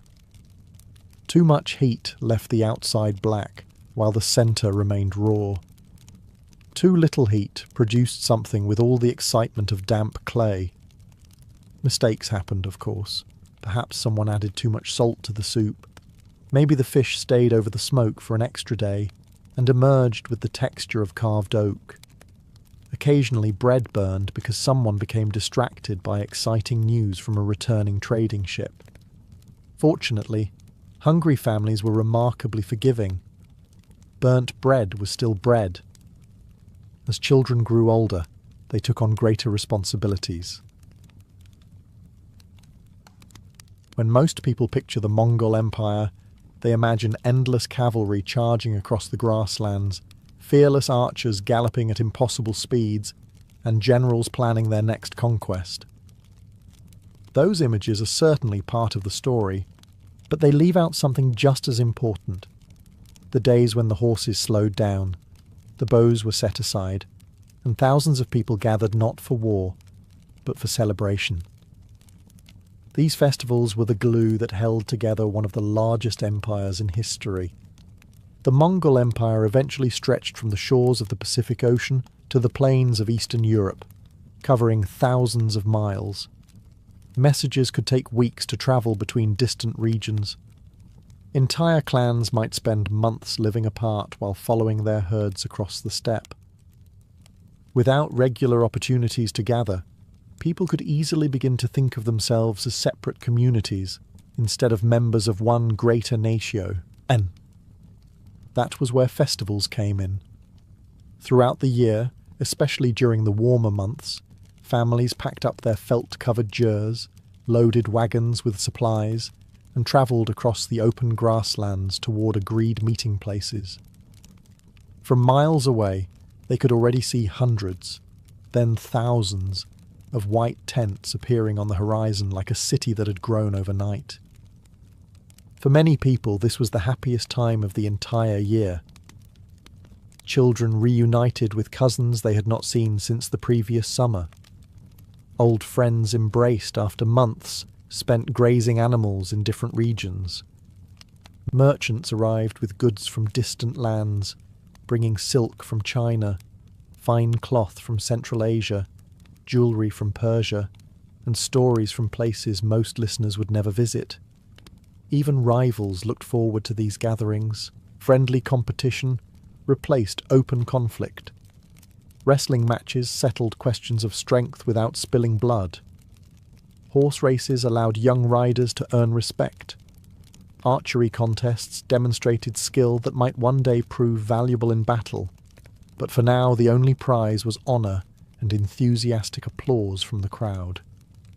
The atmosphere was surprisingly cheerful. Music drifted across the camps from morning until night. Fires burned outside nearly every ger as families prepared generous meals for visitors. Hospitality became almost sacred.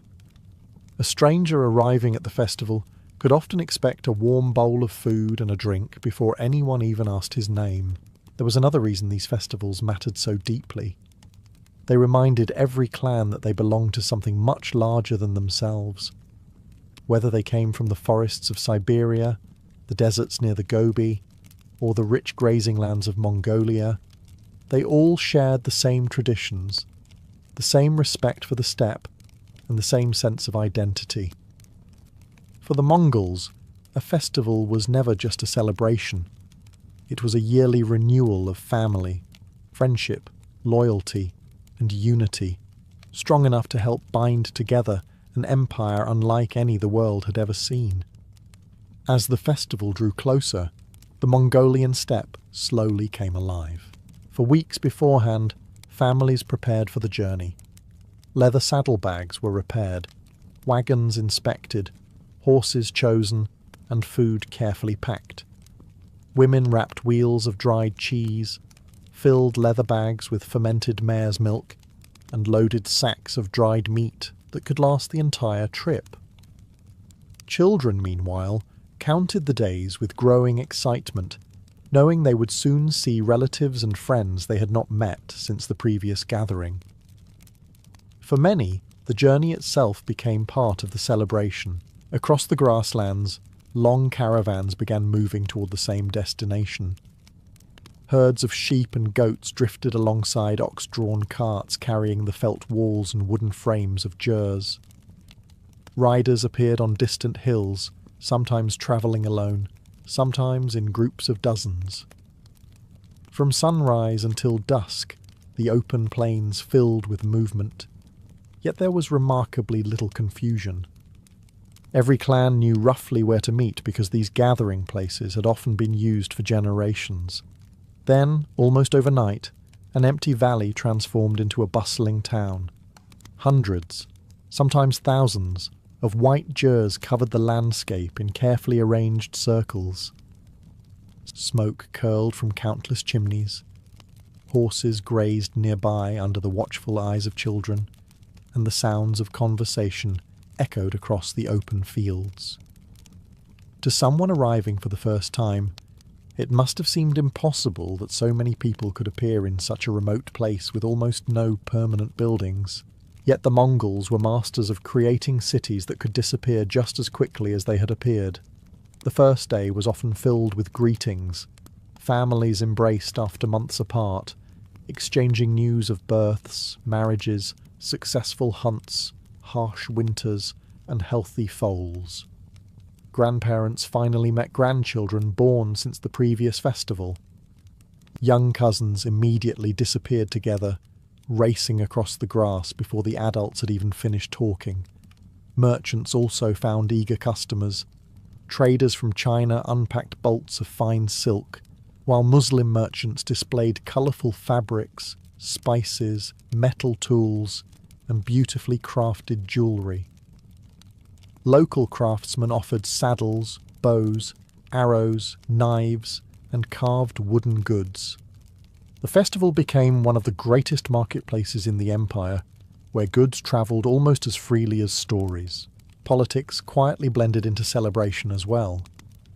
Clan leaders renewed friendships, settled disagreements, discussed grazing rights, and strengthened alliances over shared meals rather than battlefields.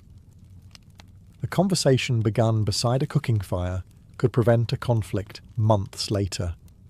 As evening arrived, fires illuminated the sea of white tents. Music drifted through the cool air, while the smell of roasting meat spread across the camp. Laughter travelled farther than any messenger, reminding everyone why these journeys mattered. For a few precious days, the vast distances of the Mongol Empire seemed to disappear. Thousands of separate families became one enormous community, united not by conquest, but by tradition, hospitality, and the simple joy of gathering together once again. Once everyone had arrived and the greetings were over, the heart of the festival could finally begin. The crowds gathered around open fields that stretched for miles, leaving plenty of room for the events that every Mongol eagerly anticipated. These competitions were exciting, fiercely contested, and full of pride. Yet unlike battles on distant frontiers, the goal here was not to defeat an enemy. It was to honour skill, courage, and discipline, while reminding every clan that they belonged to the same people. The three greatest contests became known as the three manly games: wrestling, horse racing, and archery. Together, they celebrated the very abilities that had helped build the Mongol Empire. Wrestling always attracted enormous crowds. There were no weight classes, no time limits, and no second chances. A wrestler lost the moment any part of his body other than his feet touched the ground. Victory depended on balance, patience, strength, and reading an opponent's movements. Charging forward wildly usually ended with someone staring up at the sky much sooner than expected.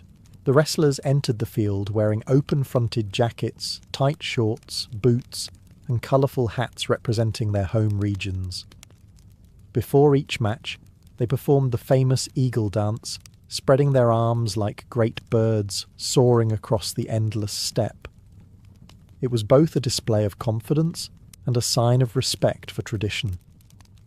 Then came the horse races. Unlike modern racetracks, Mongol races covered extraordinary distances.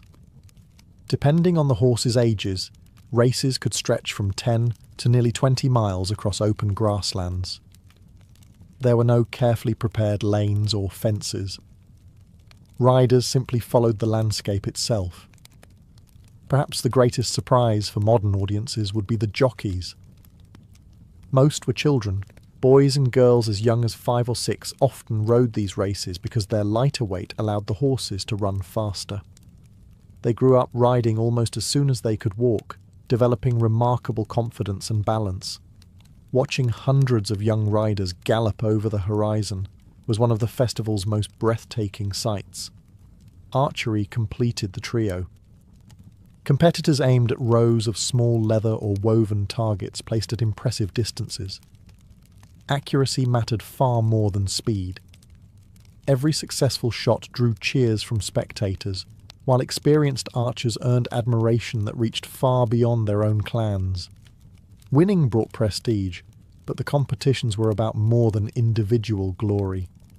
A skilled wrestler reflected honor upon his entire family. A victorious horse made its breeder proud. An exceptional archer inspired younger generations to practice harder.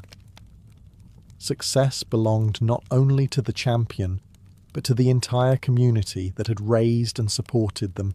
When the contests ended, there were no conquered enemies or defeated armies. There were only stories to tell around the evening fires, new heroes to admire, and friendships strengthened through honest competition. The Mongols understood something many empires never learned. Sometimes the strongest bonds between people were forged not in war, but on a field where everyone played by the same rules. As the cheers from the wrestling matches faded and the last horses crossed the finish line, another kind of performance began to take centre stage. The sounds of the festival slowly changed.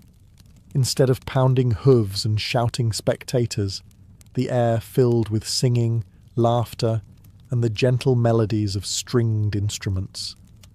As the sun dipped lower over the endless grasslands, families gathered around fires while musicians and storytellers prepared to entertain crowds that might remain awake long into the night.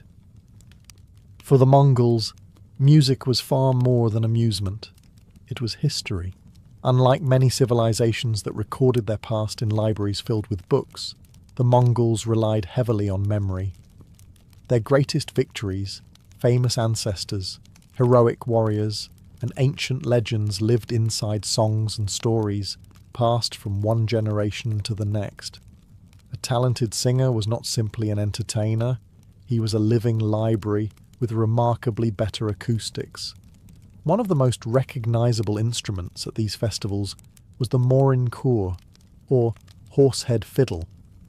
Its carved wooden neck ended in the shape of a horse's head, reflecting the animal that stood at the very heart of Mongol life. Traditionally, its two strings were made using horsehair, producing a rich, haunting sound that seemed perfectly suited to the vast openness of the steppe. Even today, hearing its slow melodies while looking across the Mongolian plains feels strangely timeless. Storytellers often accompanied the music with epic tales that could last for hours. They recounted the deeds of legendary heroes, clever hunters, loyal companions, and wise khans. Many stories taught important lessons about courage, generosity, honesty, or respect for one's family. Children listened with wide eyes, while older listeners silently mouthed familiar lines they had heard since childhood. Some performers practiced throat singing, a remarkable technique that allowed one singer to produce multiple notes at the same time. The low, steady drone combined with higher whistle-like tones created a sound unlike almost anything else in the world. To travellers visiting from Europe or the Middle East, it must have seemed almost magical. To the Mongols, it simply sounded like home. Music also encouraged participation rather than quiet observation. Families clapped along with rhythms, joined familiar choruses, and occasionally stood to dance. Young people met one another during these gatherings. Friendships deepened, and future marriages often began with nothing more dramatic than two people sharing a song beside the evening fire. As darkness settled across the sea of white gers, the music continued drifting through the camp, carried by the cool night breeze. Long after the competitions had ended, these songs reminded everyone that the Mongol Empire was held together not only by powerful armies and skilled horsemen, but also by shared stories, familiar melodies, and traditions that every family recognized, no matter how far they had travelled to reach the festival. After a full day of racing horses, testing strength, and listening to music, one event remained that everyone anticipated with equal enthusiasm: the feast. As evening settled across the steppe, hundreds of cooking fires flickered into life. Thin columns of smoke rose into the sky while the smell of roasting meat drifted across the camp. You did not need an invitation to know where dinner was being prepared.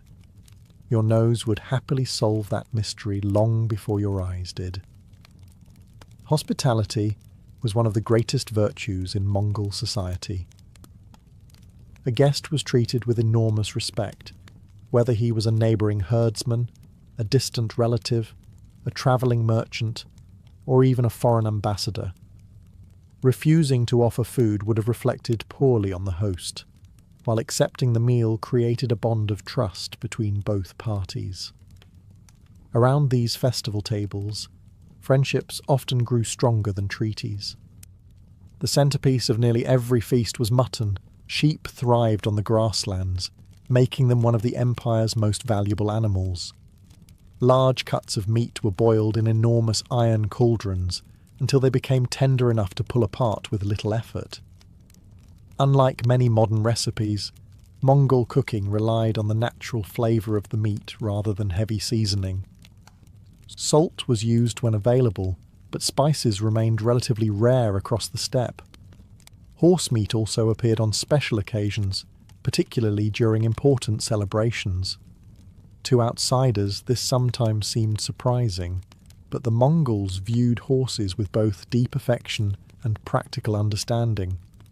A trusted riding horse was rarely eaten, yet older animals or those raised specifically for food became part of ceremonial meals that honoured the importance of the herd itself. Alongside the meat came dairy products that every Mongol family recognised immediately. Fresh cheeses, dried curds known as arul, thick clotted cream, butter, and bowls of yogurt-like fermented milk covered low tables or woven mats spread across the ground. These foods had sustained nomadic families for generations and remained staples even during grand celebrations. No festival feast would have been complete without airag fermented mare's milk.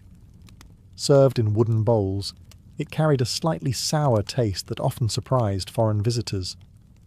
Some loved it immediately. Others politely smiled while silently wondering whether the horse had somehow become involved by accident. The Mongols, meanwhile, drank it with obvious enjoyment, offering bowl after bowl to honoured guests. Meals followed careful customs. The eldest guests were served first, and choice pieces of meat often went to respected elders or distinguished visitors. Younger family members watched closely, learning not only how food was prepared, but how generosity and respect were demonstrated through sharing it. As darkness spread across the festival grounds, conversation flowed as freely as the food. Stories of distant journeys mixed with laughter. Merchants discussed new trade routes. Children chased one another between the glowing jers, and strangers slowly became friends. These feasts did far more than satisfy hunger. They reminded every person gathered on the steppe that no matter how vast the empire became, it was still built upon the simple tradition of welcoming others, sharing what you had, and leaving no guest with an empty bowl. Not every contest at a Mongol festival was designed to create champions. Some existed for a much simpler reason. They made people laugh. After the great horse races, wrestling matches, and archery competitions had ended, the festival took on a more relaxed atmosphere. Families wandered between camps, children disappeared into groups of new friends, and smaller games sprang up wherever there was an open patch of grass. These activities may not have earned songs from travelling bards, but they played an equally important role in bringing people together. The youngest members of the community rarely stood on the sidelines. Children organised foot races across the steppe, practised riding ponies under the watchful eyes of parents, and held friendly archery contests using smaller bows made especially for them. By turning important skills into games, Mongol children learned almost without realising it. One day they were laughing during a race. A few years later, those same abilities helped them manage herds or ride across the empire with astonishing confidence. One of the most beloved traditional games involved ankle bones from sheep. Known today as shagai, the game used polished bones that landed in different positions, each representing an animal such as a horse, sheep, goat, or camel. Depending on the rules being played, competitors flicked the bones across the ground, aimed at specific targets, or relied on luck and careful strategy. The game was wonderfully portable. A handful of ankle bones fit easily into a small pouch, allowing children and adults to carry them almost anywhere. Around the evening fires, entire families might spend hours playing together, laughing over unexpected victories and spectacularly poor attempts at accuracy. It was proof that entertainment did not require elaborate equipment, just imagination and a steady hand. Strength contests were equally popular. Young men challenged one another to lift heavy stones, while others tested their endurance through riding demonstrations or displays of horsemanship. Instead of fighting with weapons, rivals competed to see who could stay mounted during difficult maneuvers or control spirited horses with the greatest skill. There were games of wit as well. Elders posed riddles, told clever stories with hidden meanings, or challenged listeners to finish familiar tales correctly. A quick mind earned just as much admiration as strong muscles. After all, surviving on the open steppe required intelligence every bit as much as physical strength. Perhaps the greatest benefit of these games was that they transformed rivalry into friendship. A young wrestler, who had lost earlier in the day, might spend the evening laughing beside the man who defeated him. Children from distant clans played together without caring whose family grazed horses hundreds of miles away. Merchants competed over trading bargains while sharing bowls of airag afterward.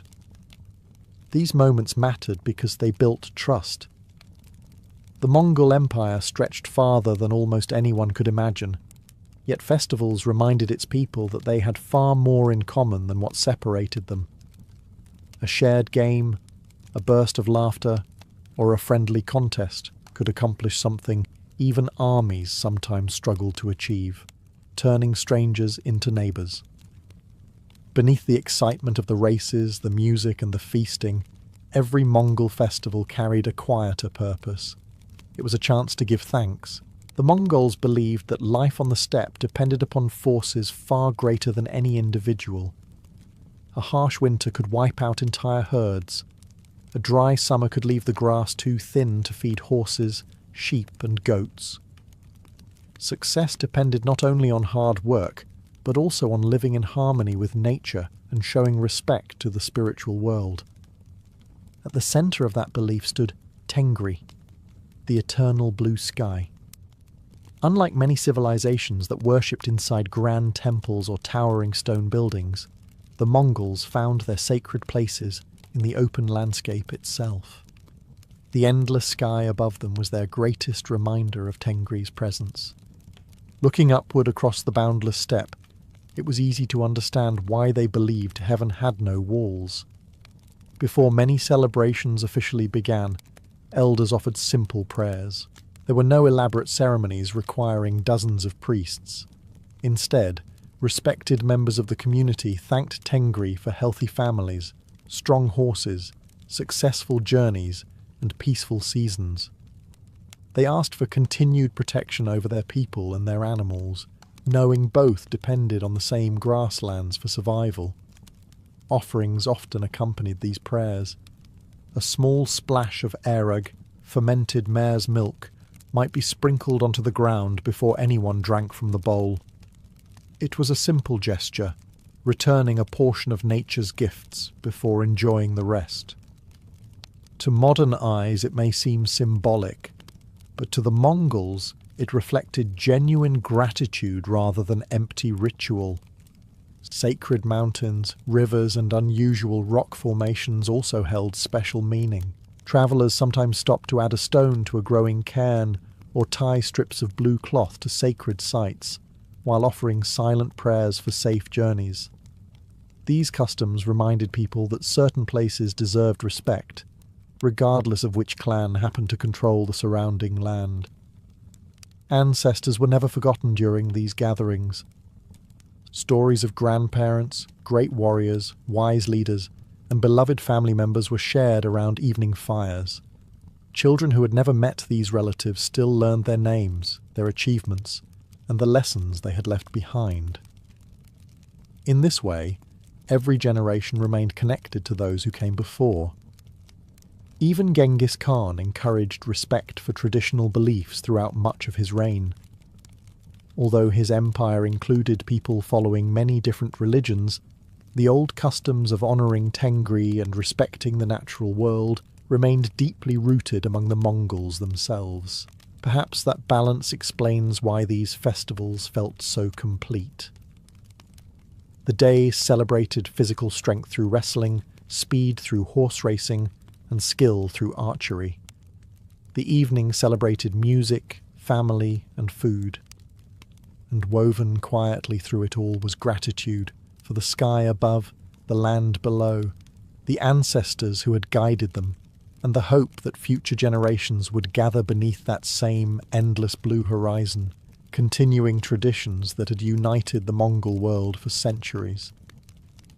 As the Mongol Empire expanded under Genghis Khan, the festivals grew larger than anyone could have imagined. What had once been gatherings of neighbouring clans became celebrations that drew people from every corner of an empire stretching across continents. Riders arrived after weeks on horseback. Merchants crossed deserts and mountain passes. Envoys spoke unfamiliar languages. Yet for a few remarkable days they all found themselves sharing the same grassland, the same food, and the same celebrations. These festivals became more than cultural traditions. They became instruments of empire. Genghis Khan understood something many rulers overlooked. An empire could not survive forever through military victories alone. Conquest created borders, but loyalty kept those borders together. Festivals gave people from distant regions the chance to meet face to face, rather than remain strangers connected only by taxes or military orders. Clan leaders gathered to renew old alliances and build new ones. Generals who had spent months campaigning in different parts of the empire exchanged experiences around the evening fires. Governors discussed trade routes, grazing lands, and local concerns. Decisions that might have required endless written messages could often begin with a shared meal and an honest conversation. Foreign visitors were equally fascinated. Merchants from Persia displayed fine carpets and silverwork. Chinese traders brought silk, porcelain, tea, and beautifully crafted goods that amazed many nomadic families.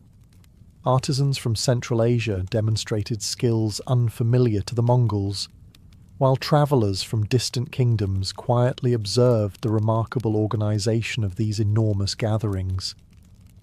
The festivals became living marketplaces where ideas travelled alongside merchandise. When people hear the words, "the Great Wall of China," they usually imagine one enormous wall stretching endlessly across mountains, built all at once by a single emperor. It is one of history's most famous landmarks, but it also suffers from one of history's biggest misunderstandings. The Great Wall did not begin as one wall. It began as many. Centuries before China became a unified empire, the land was divided among powerful kingdoms that constantly competed for territory, influence, and survival. This was a dangerous age known as the Warring States period. Every ruler worried that the next attack might come not only from rival Chinese kingdoms to the south, but also from fast-moving nomadic horsemen riding out of the northern grasslands. Those northern frontiers were unlike anything farther south. Instead of rivers, forests, or mountain ranges forming natural borders, much of northern China opened onto vast steppes that seemed to stretch forever. For mounted warriors, these grasslands were perfect highways. A raiding party could appear with astonishing speed, seize livestock, burn villages, and disappear back into the open plains long before a large army had time to respond. The kingdoms needed a solution. Rather than building castles every few miles, they began constructing long defensive barriers along their most vulnerable frontiers. These early walls looked nothing like the towering stone fortifications tourists visit today. Most were built using earth, gravel, clay, reeds, and wooden frames. Workers packed layers of soil between wooden moulds, pounding each layer until it became incredibly hard. This technique, known today as rammed earth, produced walls that were surprisingly durable. Some sections, despite being more than 2,000 years old, still survive in the dry landscapes of northern China. Each kingdom built according to its own needs. The states of Qin, Zhao, Yan, and others constructed separate defensive lines, protecting different stretches of their borders. These walls rarely connected with one another because each ruler cared primarily about defending his own territory rather than creating a single national frontier. In many ways, they resembled neighbours building individual fences around their own farms instead of agreeing on one fence for the entire village. The walls also reflected a simple military reality. They were never expected to stop an invasion by themselves. A determined army could eventually cross almost any barrier. Instead, the walls slowed raiders, forced them toward guarded passes, and gave soldiers precious time to light signal fires, gather reinforcements, and prepare defences. Sometimes, the greatest value of a wall was not keeping enemies out, but making sure everyone knew they were coming. Long before the famous Great Wall took shape, these scattered fortifications were already protecting northern China. They formed the foundation of one of the greatest engineering projects in human history, proving that the world's most famous wall did not begin with an empire. It began with frightened kingdoms determined to survive. The scattered frontier walls built by rival kingdoms served their purpose for generations. Then everything changed. In the late 3rd century before Christ, one kingdom accomplished what had seemed impossible. The western state of Qin defeated every one of its rivals, ending centuries of warfare and creating China's first unified empire. Its ruler, Qin Shi Huang, declared himself the first emperor, determined to bind the newly conquered lands into a single nation. Unifying China, however, created an entirely new problem. The old walls no longer separated competing kingdoms. Those internal borders had become meaningless overnight. But beyond the empire's northern frontier, the danger had not disappeared. If anything, it had become greater. To the north lived the Xiongnu, a powerful confederation of nomadic tribes whose horsemen could travel astonishing distances across the open steppe. They did not rely on cities, permanent farms, or roads. Their wealth moved with them in the form of horses, sheep, cattle, and families living in portable tents. That mobility made them incredibly difficult opponents. A Chinese army marching on foot often struggled to catch riders who could simply disappear into the endless grasslands. Even when victories were won, the nomads rarely stayed in one place long enough to be completely defeated. Fighting them sometimes felt like trying to catch the wind with a fishing net. Qin Shi Huang decided that defending the frontier required something larger than the scattered walls left behind by the old kingdoms. Rather than beginning from nothing, he ordered generals and engineers to repair, strengthen, and connect many of the existing northern fortifications. New sections were added where dangerous gaps existed, while abandoned walls that no longer served a purpose were simply ignored. The result was not one continuous wall stretching across China. Instead, it became a connected system of defensive barriers adapted to rivers, mountains, deserts, and valleys. Wherever the landscape itself offered protection, builders used it. Steep cliffs became natural extensions of the frontier, saving countless hours of construction. The empire preferred to let mountains do as much work as possible. Mountains, unlike labourers, never asked for a day off. Building this enormous defence required extraordinary effort.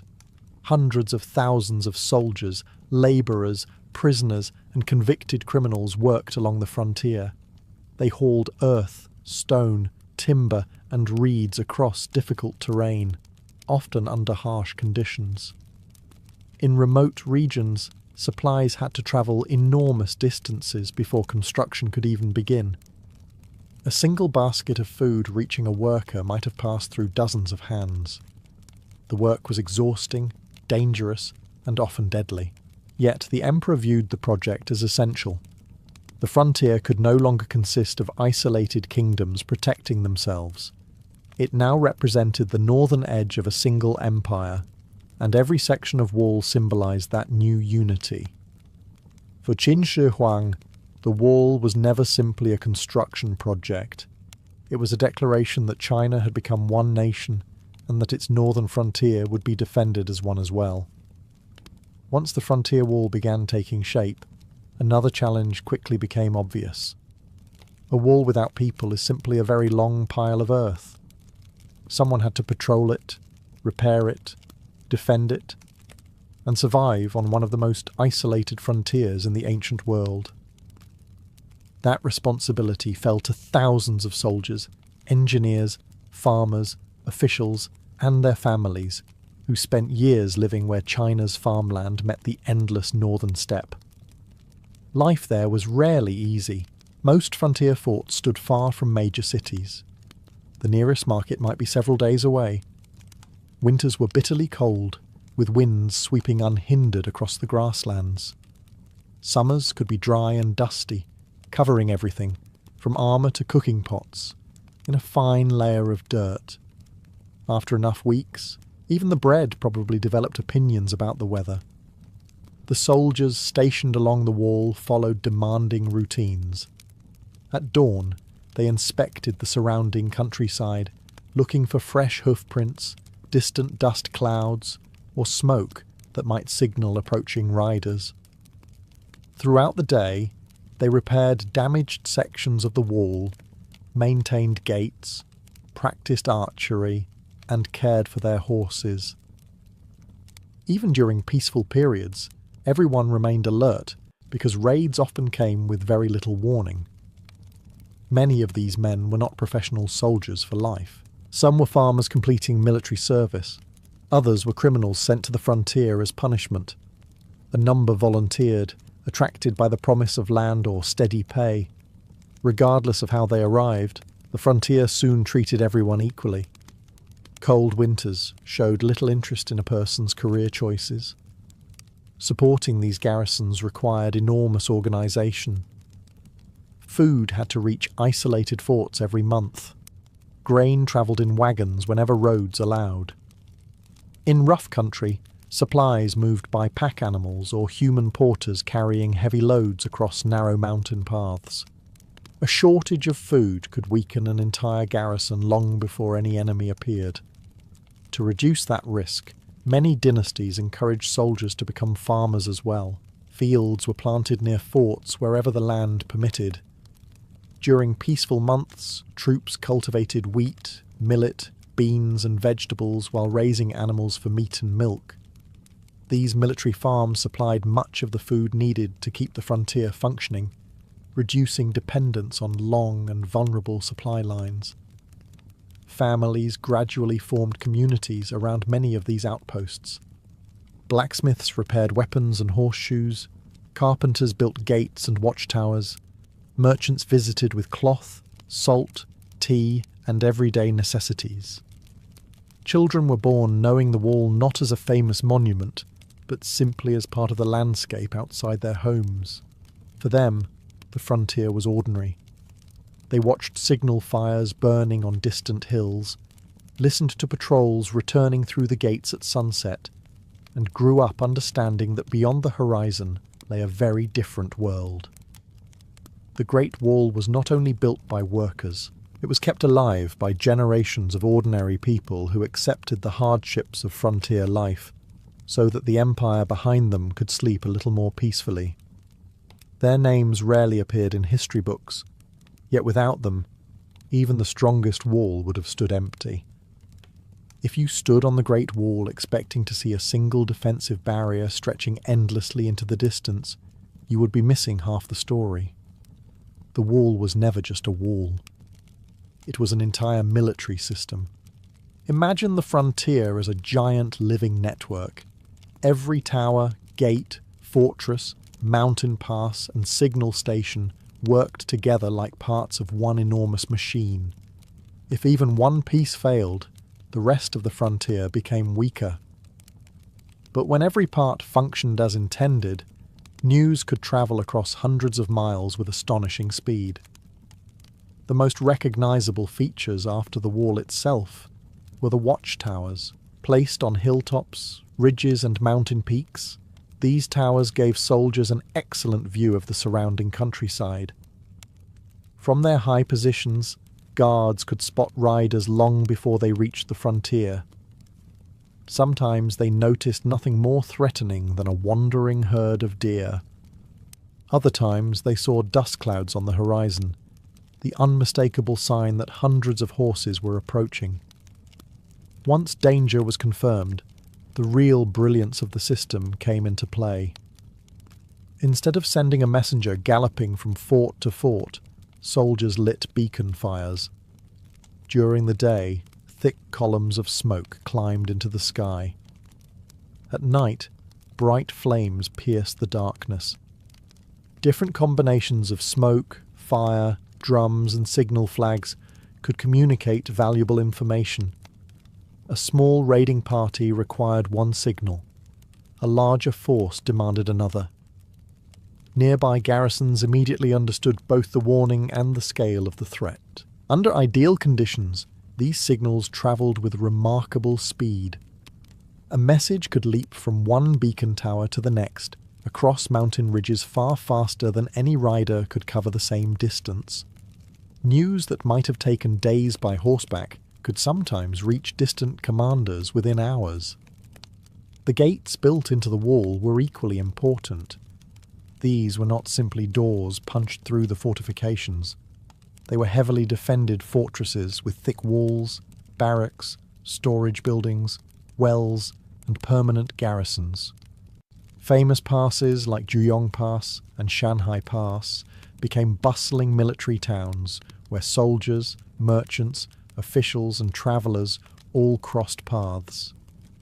Trade often flowed through these gates during peaceful times. Caravans carrying silk, tea, iron tools, horses, and countless other goods entered and left under careful supervision. The wall was designed to regulate movement as much as to stop it. The empire wanted to know who was entering, who was leaving, and what they were carrying. Roads connected these frontier outposts, allowing troops and supplies to move quickly wherever danger appeared. Granaries stored food, armories held spare weapons, and wells ensured that isolated forts could survive long periods without outside help. The genius of the Great Wall was never found in its height alone.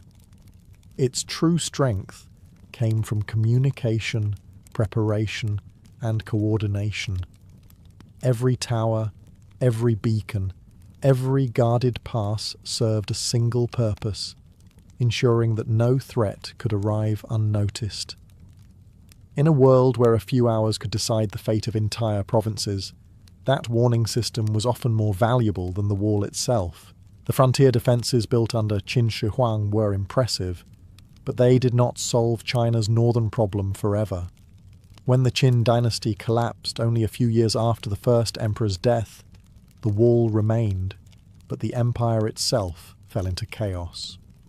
A new dynasty eventually emerged from the turmoil, the Han, and its rulers inherited not only a vast kingdom, but also the difficult question every emperor would face.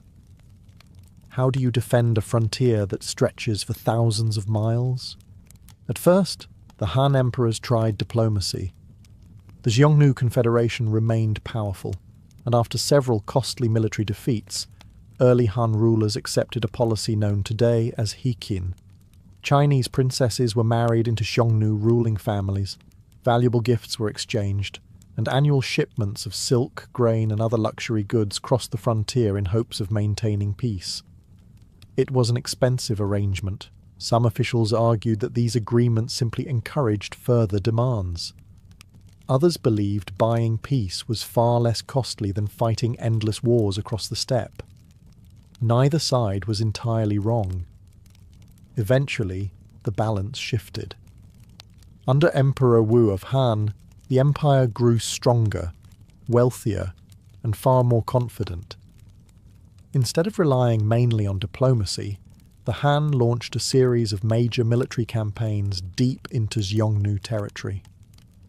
Chinese cavalry rode farther north than ever before, challenging the nomads on their own grasslands instead of waiting behind defensive walls.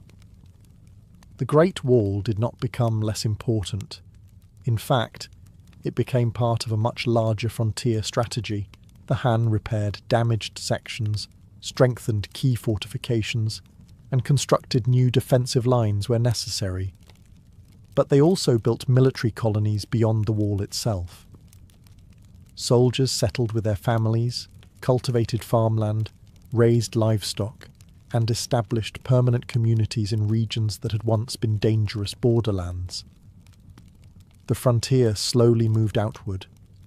One of the Han dynasty's greatest achievements was securing the trade routes that later became known as the Silk Road. Merchants carrying silk, jade, spices, glassware, precious metals, and exotic animals now travelled through narrow corridors protected by forts and garrisons. Every caravan reaching Central Asia represented not only commercial success, but also the growing influence of the Han Empire. Beacon towers multiplied across deserts and mountain passes. Some stood in places so remote that their garrisons lived hundreds of miles from major cities.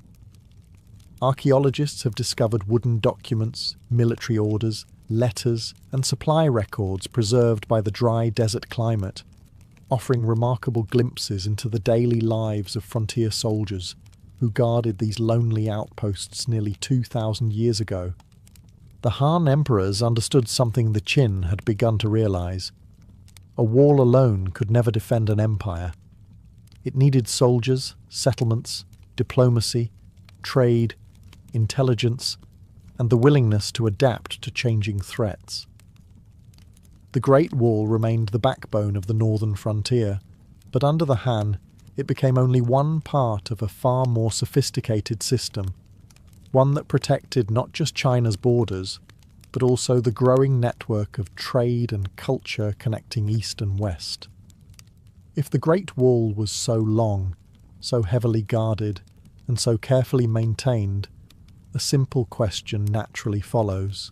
Why did nomadic armies keep appearing inside China? The answer is surprisingly straightforward. The wall was defending against opponents unlike any settled empire had faced before. To the north lived societies that built their entire way of life around mobility. The Xiongnu, followed centuries later by groups such as the Xianbei, Khitans, Jurchens, and eventually the Mongols, did not depend on permanent cities surrounded by farmland. Their homes could be packed onto wagons in a matter of hours. Their wealth grazed on four legs. Their roads were the open grasslands. Trying to predict where they would strike next was incredibly difficult. The Chinese army often moved with supply wagons, engineers, cooks, blacksmiths, and thousands of infantry. It advanced steadily, but rarely quickly. A nomadic raiding force was completely different. Mounted almost entirely on horseback, riders carried what they needed with them. Many warriors brought several horses, changing mounts during long journeys to keep their animals fresh. While one horse rested, another continued the ride. This allowed them to travel astonishing distances in remarkably short periods. Imagine trying to catch someone who never had to stop for fuel while you were towing an entire village behind you. That was often the challenge facing Chinese commanders. The Great Wall helped, but it could not cover every mile perfectly. Mountains, deserts, deep valleys, and rivers created gaps that were difficult to patrol constantly. Some sections deteriorated during periods of political instability. Others were simply too remote to station large numbers of troops year-round. Even when the wall itself remained secure, clever opponents searched for weaknesses elsewhere. Some raids slipped through lightly defended mountain passes. Others bypassed sections of the frontier entirely, by taking unexpected routes. On occasion, local officials accepted bribes and quietly opened gates for invading forces. Human error has always been considerably easier to exploit than solid stone. Large invasions presented an even greater challenge. No defensive wall could permanently stop a determined army supplied with siege equipment, engineers, and enough time. A wall delayed attackers. It exhausted them. It forced them into predictable routes where defenders could concentrate their strength. But by itself, it could not guarantee victory. Chinese emperors understood this reality. That is why they invested not only in walls, but also in cavalry units capable of pursuing nomadic forces across the steppe. Diplomats negotiated alliances with rival tribes. Traders exchanged silk for horses. Intelligence networks gathered information about movements beyond the frontier long before battles began. In many ways, the Great Wall functioned like an early warning system, rather than an impenetrable barrier. Its greatest success was buying time. Time for signal fires to spread the alarm. Time for frontier garrisons to prepare. Time for reinforcements to arrive. Against some of the finest horsemen in history, those extra hours could mean the difference between a village caught completely by surprise and an empire ready to defend itself. That was the wall's true purpose, not to make invasion impossible, but to make it far more difficult and far more costly. For centuries after the Han Dynasty, China's northern frontier continued to change. Dynasties rose and fell. Some repaired the old walls, others abandoned them entirely. New kingdoms appeared, disappeared, and redrew the map again and again. At times the frontier moved hundreds of miles north. At other times it retreated deep into China itself. Then came one of the greatest shocks in Chinese history. In the 13th century, the Mongols conquered China. Under Kublai Khan, grandson of Genghis Khan, the Mongol-led Yuan dynasty ruled the entire country. For nearly a century, there was little reason to strengthen a northern frontier against the very people governing the empire. Many older defensive walls simply fell into neglect as attention shifted elsewhere. Everything changed once the Yuan dynasty collapsed. In the late 14th century, the Ming dynasty drove the Mongols out of China and reclaimed imperial rule. But although the Mongols no longer occupied Beijing, they remained powerful across the northern steppe. Raids continued, frontier settlements remained vulnerable, and every emperor understood that the threat had not disappeared. This time, the Ming rulers chose a different strategy.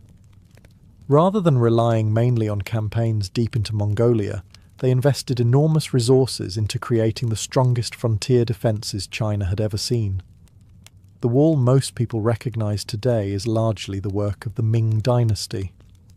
Unlike the earlier rammed earth fortifications, Ming engineers built with carefully cut stone blocks and millions of bricks. Workers filled the interior with packed earth and rubble before covering it with durable masonry. The result was a broad, solid structure capable of supporting soldiers, horses, and supply carts moving along its top. Construction followed the landscape with remarkable skill.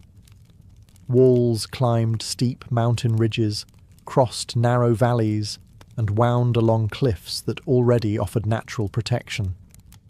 Engineers rarely fought against the terrain. Instead, they allowed mountains to become part of the defence itself. Looking at some sections today, it almost seems as though the wall grew directly from the rock beneath it. Thousands of watchtowers rose at regular intervals. Large fortresses guarded major passes, while barracks, armories, granaries and stables supported permanent military garrisons.